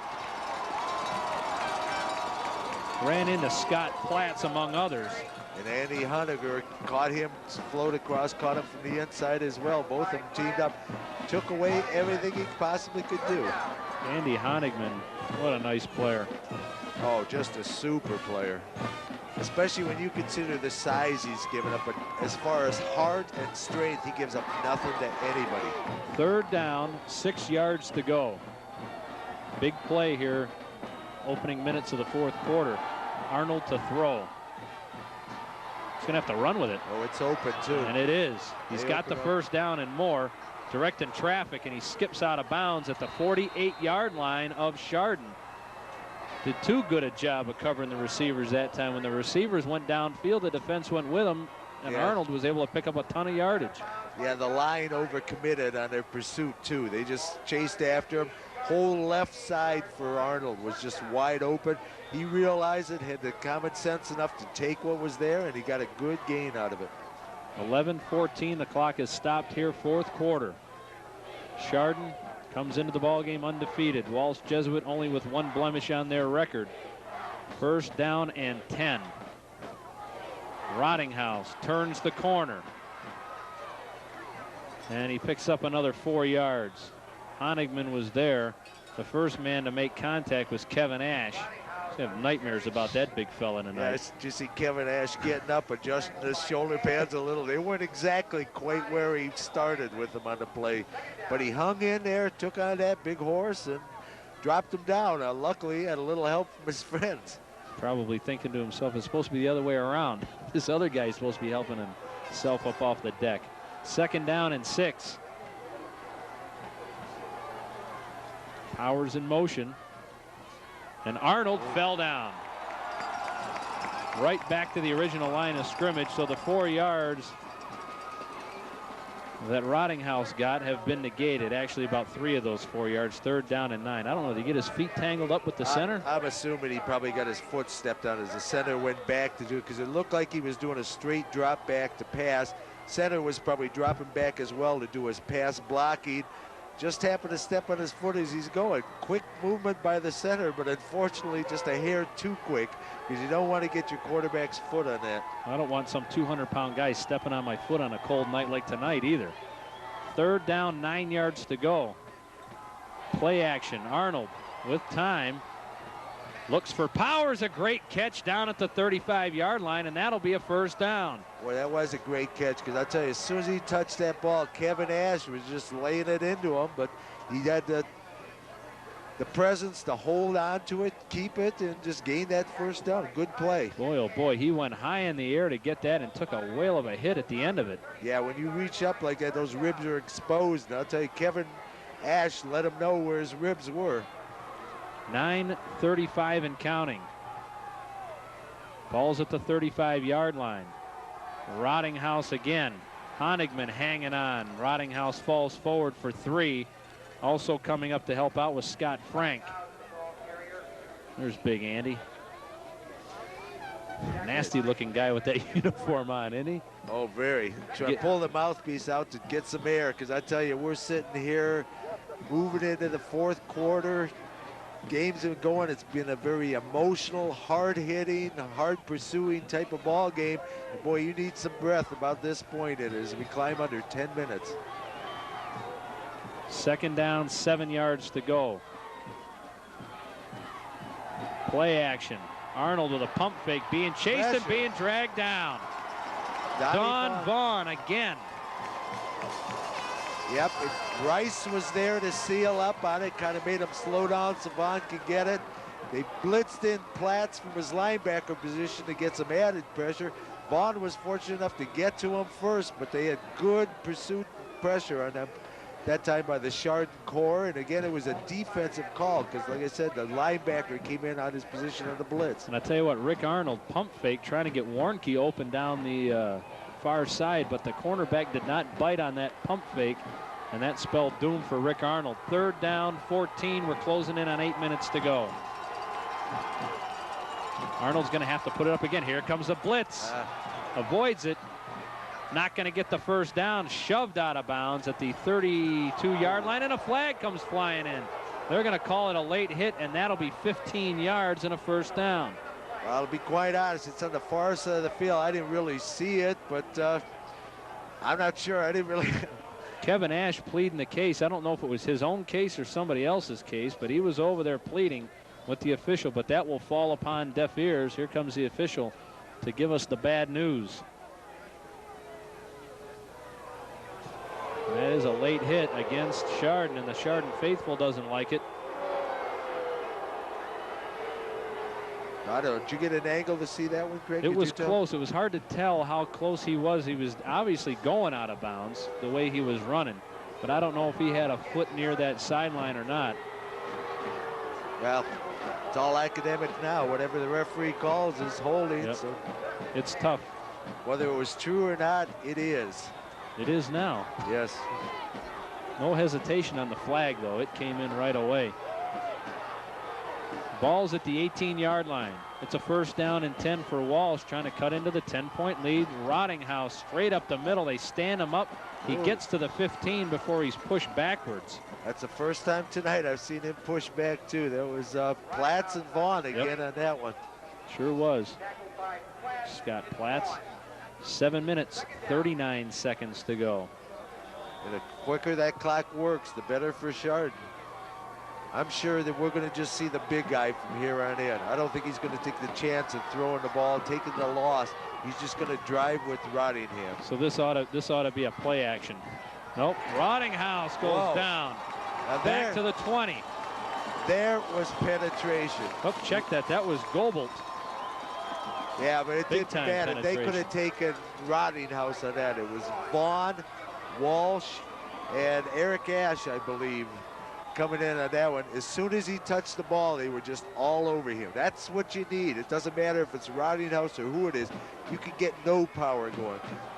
Unfortunate for Mr. Goebelt, it happened to be his turn. 3rd down, 11. Big play for Walsh. The Chardon defense being asked to stop him twice now. They run the reverse. It's John Powers.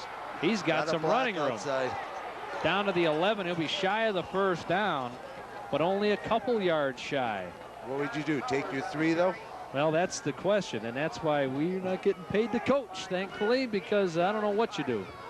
I think I'd settle I'm for looking my at 3. the wind, and the wind is whipping down at the other end. This would be a tough field goal attempt. I don't think they're going 3, though. I think No. they're going for it all. This, if Chard can stop them here, this very well could be the ball game. They're going to talk about it. Walsh will take timeout with 6:14 to go here in the ball game, and the biggest play of the night ahead. Yeah, I think I'd go consider. I'd make sure I got the 3 points on the board, because you're still going to need another score here. If you miss, you're hurt. You're going to need 2 scores, and that's almost impossible. I don't know. From what I saw, Vito, am I pronouncing that? Vito. Vito. He's got a super strong leg. He seemed accurate in his pregame warm-ups. He seems like one of those kids that you can almost count on for the 3 points. I think I would definitely go for that. I wouldn't take the shot at getting stood up, because that's it's 3 yards. You got the big back, but gosh, down here 3 yards is long. That's a tough decision, especially there's no tomorrow.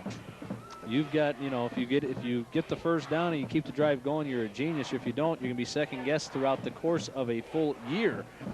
Yeah. Should have kicked the field goal. Should have kicked the field goal. So who knows? And again, the flag at the far side appears to be blowing, would be blowing into the kicker's face, even coming a little bit from the far side to the near side. So I don't know if that's got anything to do with it, but it doesn't look like they're going to kick the field goal. I think the wind must be pretty nasty down there, because the offensive coach has left the huddle. This could be tying up the ball game for Chardon. Trip to Massillon on the line. It's 4th down and 3.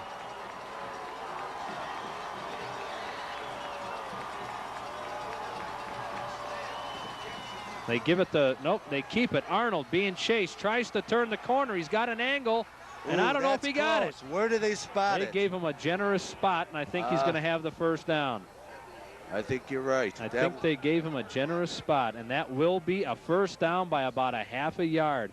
Looked like he had the angle at it, and then he got pounded. Yeah, I'd have to agree with your assessment of that one, Craig. I think it was a very generous spot. Because it looked like he was going to get the first down, and then that hit came along, and boy, it didn't look like he went much forward after that. No, I straight think he sideways and out of bounds. A little bit right. Goal to go now for Walsh. The clock is stopped. 6:07 to go. Full house backfield now. Double tight end, no wideouts. Rottinghouse, power football across the 5 to the 2-yard line. Yeehaw. Yeah, this is, we're getting into the nail-biting stage here. Here it is. Chardon brings in its goal line unit right now. We got a little more beef. We're going to put more guys up front here. Try to seal those gaps in there, shoot across. We'll have to see if Walsh goes to the air, or if they just try to muscle it right up the gut. 2nd and goal. Rottinghouse, touchdown. 2 yards out. Yeah, that was just a little bit. They had it sealed up, but the hole opened up off to Rottinghouse's left. We had the presence to realize it, cut it, took it back in there, and it was just easy sailing into the end zone for Rottinghouse. Big extra point coming up. Dave Vitito will be asked to cut the lead to 3. The snap is a good one, no problem. The kick is up, and the kick is good. So with 5:31 to go, the lead has been cut to 17-14. Boy, oh boy, you got about 35 seconds to go get yourself something to drink and something to eat and settle down, because we got a lot. You're not going to want to miss anything else coming up. Yeah, now it's back under the Chardon off. I'll tell you, if they can move that ball downfield, just methodically, put it in the end zone, or at very worst, eat up a lot of time, this ball game belongs to them. Now it becomes a battle of field position, as you said, John. I think that's an excellent point. If you don't punch it in, eat up some of the clock and push Walsh, make them use the entire field for their drive to score. Yeah, just keep eating that clock. 2-3 timeouts minimum would help this team a whole bunch. See Marty Mackard keeping his leg nice and warm there on the sideline. Chardon appears to have the good hands team. I tell you what they do, and they must think a lot of Andy Honigman because he's the middleman. Everybody else has a 30 or less number on, so you know right. that they're all backs and the good hands folks are on, just in case Walsh wants to play some games with an onside kick. Well, this is playoff time. There's no hiding stuff anymore. You come with whatever you feel you can win with. And it's a line drive kick. Bounces past Michael, picked up by Krebs, who's got it at the 10, and he's in big trouble. And gets out to the 15-yard line before he is covered by Kelly Swiney. And Chardon will have 85 yards ahead of them to try to extend this lead. I think it's 5:25 to go. Got to get the folks out here some lights for the scoreboard. It's either 5:25 or 6:25. We'll know in about 25 seconds. Yes, and counting as it's moving right down here. Scott Neal comes in. Imperative for Chardon to hang on to the football. They have done an excellent job of that throughout the playoffs, of not coughing the football up. Had one tonight, that's enough.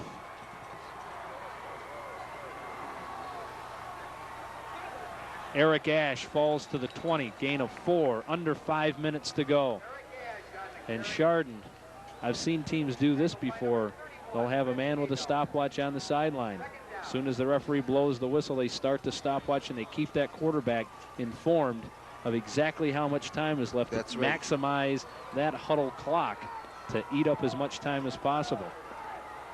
Walsh still has 2 timeouts left. 2nd down and 6. Ash again. Barely got back to the line of scrimmage. Might have got a half a yard out of it. Not fooling anybody there. No, they see that Walsh, I think. Is he taking one of his timeouts?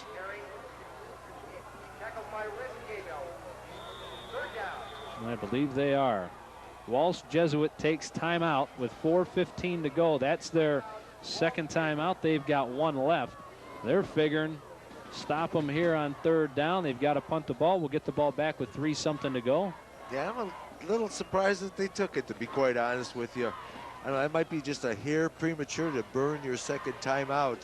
But I guess Walsh realizes the importance of this. They want that ball back, get it back into the hands of their offense here. Chardon band. I don't know about you, John, but after watching the Chardon band on a night like tonight, I don't know if I'd want to stick anything metal up against my lips on a night like tonight in case you can't get it off. No, it might be rubber coated I'll tell you what, who knows what. Got to be something, but even hanging on to one of those things, as cold as it gets and you grab cold metal, gee whiz. Got to give those folks a lot of credit for out here supporting the Hilltoppers. Yeah, tonight's definitely a night to be a drum player, I think, rather than a tuba or a trumpet or any instrument you put up to your, any brass instrument. Tell you who's got the worst job of all here, though. Not the people in the concession stand, but the people that sit outside the concession stand and take the money. They don't even get to be inside. They're outside in the elements with everybody else. Yeah, that is a weird system they have set up here. I noticed that as well. It is wild, and that's a tough job. Or better yet, as I look across, how would you like to be the guy at the hand-dry car wash on a day like today? No thanks. 3rd down, 6 yards to go. Hey, we got a football game. We're trying to get to the state finals here. You're talking about a car wash. Ball's batted. Oh! Should have been picked off. Should have been picked off. Oh. Yeah, there was a case of too many Walsh guys, and they got in each other's way and nullified each other, which proved to be very fortunate for Chardon. Saw Chardon's playoff life flash before my eyes as that ball popped up in the air. Oh my, the 2 headsets and the coaches below us came flying off too.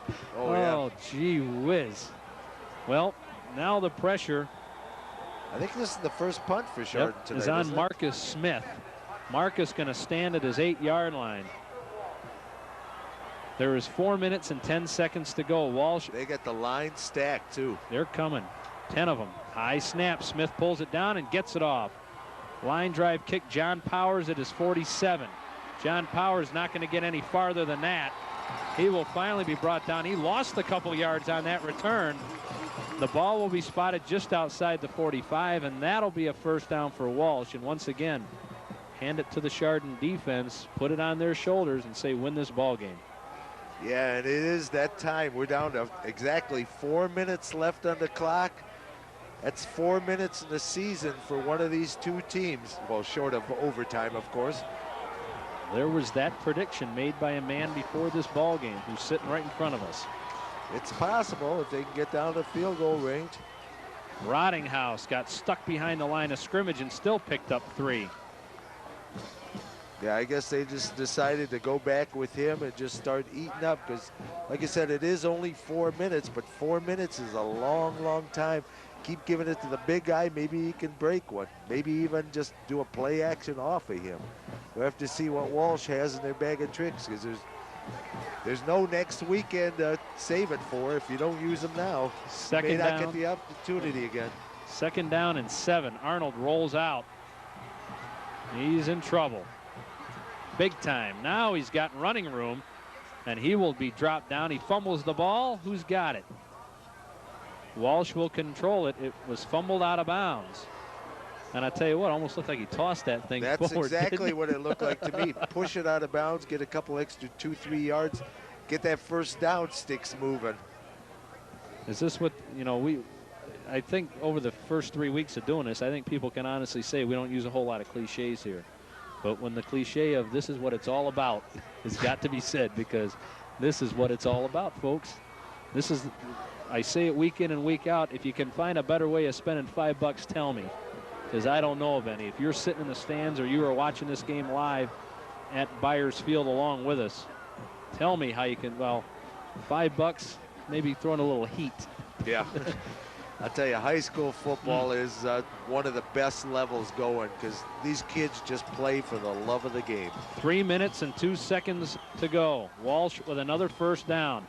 That is a lateral. Double, fly ball to center. O'Neill's pass is picked off. Big play. Big Kevin. Is that Kevin? Yes, it is. That's apropos right there. There's the guy that's got all the INTs on the year. Well, I'll tell you, that's 9. That's 9 on the season. That's a career for some players. He's just incredible. I tell you, we called it out as being a lateral and kind of figured the double pass, and I'll tell you what, Joe O'Neill threw a fly ball to center field. Let's watch that thing again. Yeah, again, like we were saying earlier, too, it's time to just don't save anything you got because there may not be a next week for you. There was nothing on that football. That one, the clock's running, 2:45 left in this season for one of these teams, it's looking like. Michael cuts up the middle, hangs onto the ball to the 24-yard line. Walsh with only 1 timeout left now. 2.5 minutes till Massillon. Like you said, Craig, the important thing is not Tim Michael carries the ball. Tim Michael hangs on to the ball. This is important. Walsh has reached that stage. 1 timeout, 2:20 left. They're going to start to try to strip. This is where you can gain some appreciable yardage. They're not trying to tackle as much as they are trying to get. Their backs to the wall real heavy right now. They hand the ball to Eric Ash. And Eric's got the first down. Huge play, huge play. I'll tell you, we got the Chardon coaches in the booth just down from us. Huge play from them. They're banging on the wall. They're getting into this real excited here. Coach Bill Overton over here is just frothing at the mouth, but it's enthusiasm. It's into it. He's looking at going to state, and I'll tell you, Chardon is under 2 minutes away from making their first state playoff appearance. Unbelievable. First down and 10. Boy, they tighten up the formation now. Eric Ash right back to the line of scrimmage, maybe a yard on the play. But that's not the important part. Again, the important part is he's hanging on to the football. This is as close than all the years I've been doing football, about 8 of them, to being able to kind of sort of root for a team, because usually you're trying to be impartial right. every week because you never know where you're going. But this has been kind of fun. We play in Chardon only, so we can be totally one-sided, show our favoritism here. I love it. You gotta love it. I mean, you always feel good for the team that wins, especially when they play this well. But it's nice to know that after following this team for 3 or 4 weeks, that hey, we're going to Massillon. Scott Neal going to keep it, tucks it under two hands, covers up the football across the 40 to the 41-yard line, under 1 minute to go. That's it. As soon as he saw the pressure come on him, that second hand just clamped over that ball. There's no way you're going to be able to rip that ball away from me. Did Walsh just burn their last time out? Yes, they did. They waited as long as they could. It'll be a third down coming up. There's 53 seconds to go. If Chardon doesn't pick up the first down, they'll have to punt the football, and there'll be very little time left on the clock if they have to do that. If they should pick up the first down, and it's a moot point, because this thing will be done. Tell you what, a couple of class acts on the field tonight. You saw a lot of good sportsmanship down there below. Guys helping each other up off the pile after a good run, patting each other on the back, and I think that's a testimony to Jerry Reardon as well as Bob Doyle that you can play hard and you can hit each other till your helmets fly off, but doggone it, you got to respect the opponent. You have to do that, especially once you reach this point. You know, there's no flukes left in this state playoff. Occasionally there is somebody that kind of, you could say, sneaks into the playoffs or something. Once you've hit the semifinal level, there's no more people just sneaking in. This is just an incredible display by two class teams out here. 53 seconds left in the game. This is playoffs. Yep. This is what football is all about at the high school level. Making it to this point. And I tell you what, the folks from Chardon that'll be stuck on Ridge Road trying to get home tonight aren't going to care. Matter of fact, I don't believe so.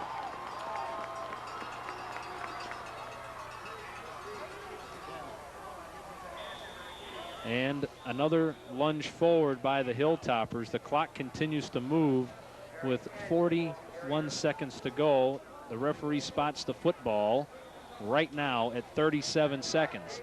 There should be about 12 or 15 seconds on the clock.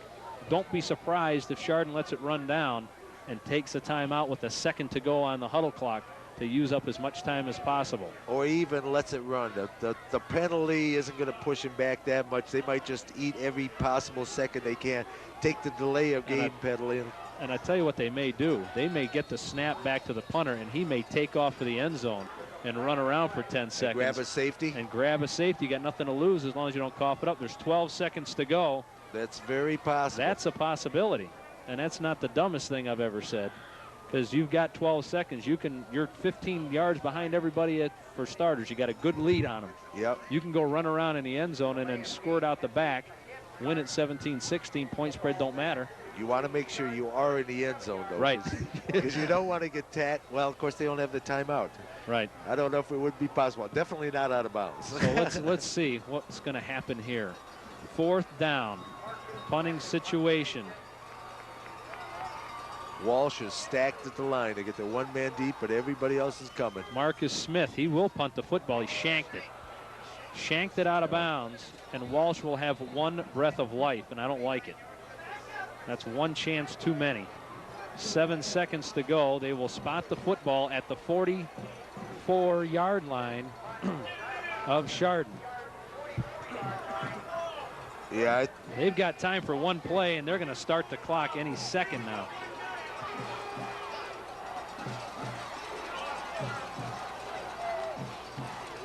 Referees are counting. Everybody said, okay, let's go. 7 seconds till Bedlam, hopefully, for Hilltopper fans. Arnold to throw. He's going to launch it. Looking end zone. Toddy's there, and he picks it off, and the game is over. And guess who's going to Massillon? The Hilltoppers. John Toddy, 2 INTs, a great play in the end zone. The Chardon coaches beside us are beside themselves. Yeah. And there you have it. There's a happy guy, and he played a whale of a game in the defensive backfield. 2 interceptions down in the end zone area, one on each side. Plus that big knockaway of that fake punt, or that fake field goal. There's the pile. This is the goal these guys said a year ago when they lost on this field. To be able to go down to state, win the state. They're one game away from their goal right now. You gotta love it. That's it. I just heard somebody say, we're going to state. Collective sigh of relief next door by the coaching staff. I think let the guys say it on the sideline themselves.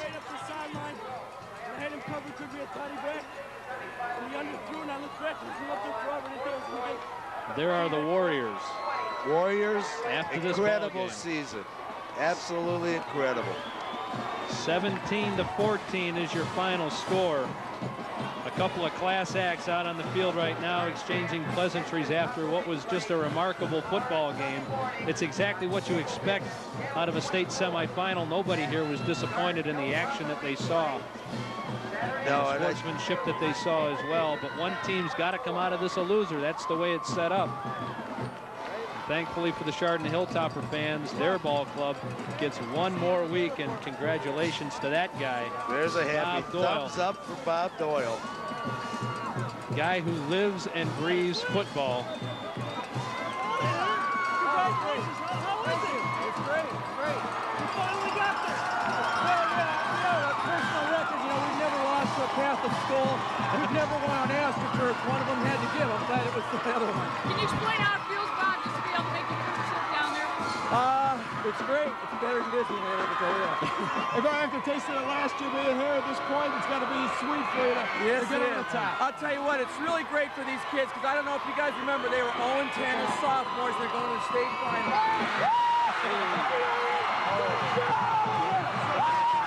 He doesn't care.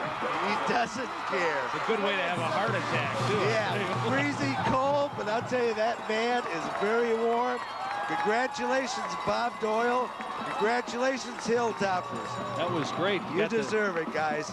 Got the impromptu press conference at the same time, and oh, you gotta love it. You gotta love it. Tell you, there was a couple articles in the paper about Doyle, but I've known Bob for quite a few years now. I'd admire him. I can't wait for my son to get old enough to play for him. I'd be most pleased if he was able to play under Coach Doyle. I respect the man. He's a tremendous coach. He loves those kids, very outspoken. He did say that, but honesty is the key. He'll tell you exactly what he thinks, and doesn't really care about his tact and diplomacy.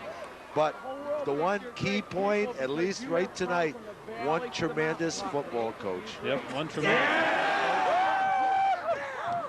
That's why we run the hill. It is now time for the big show. Enjoy next week. It'll be a week we're never going to forget.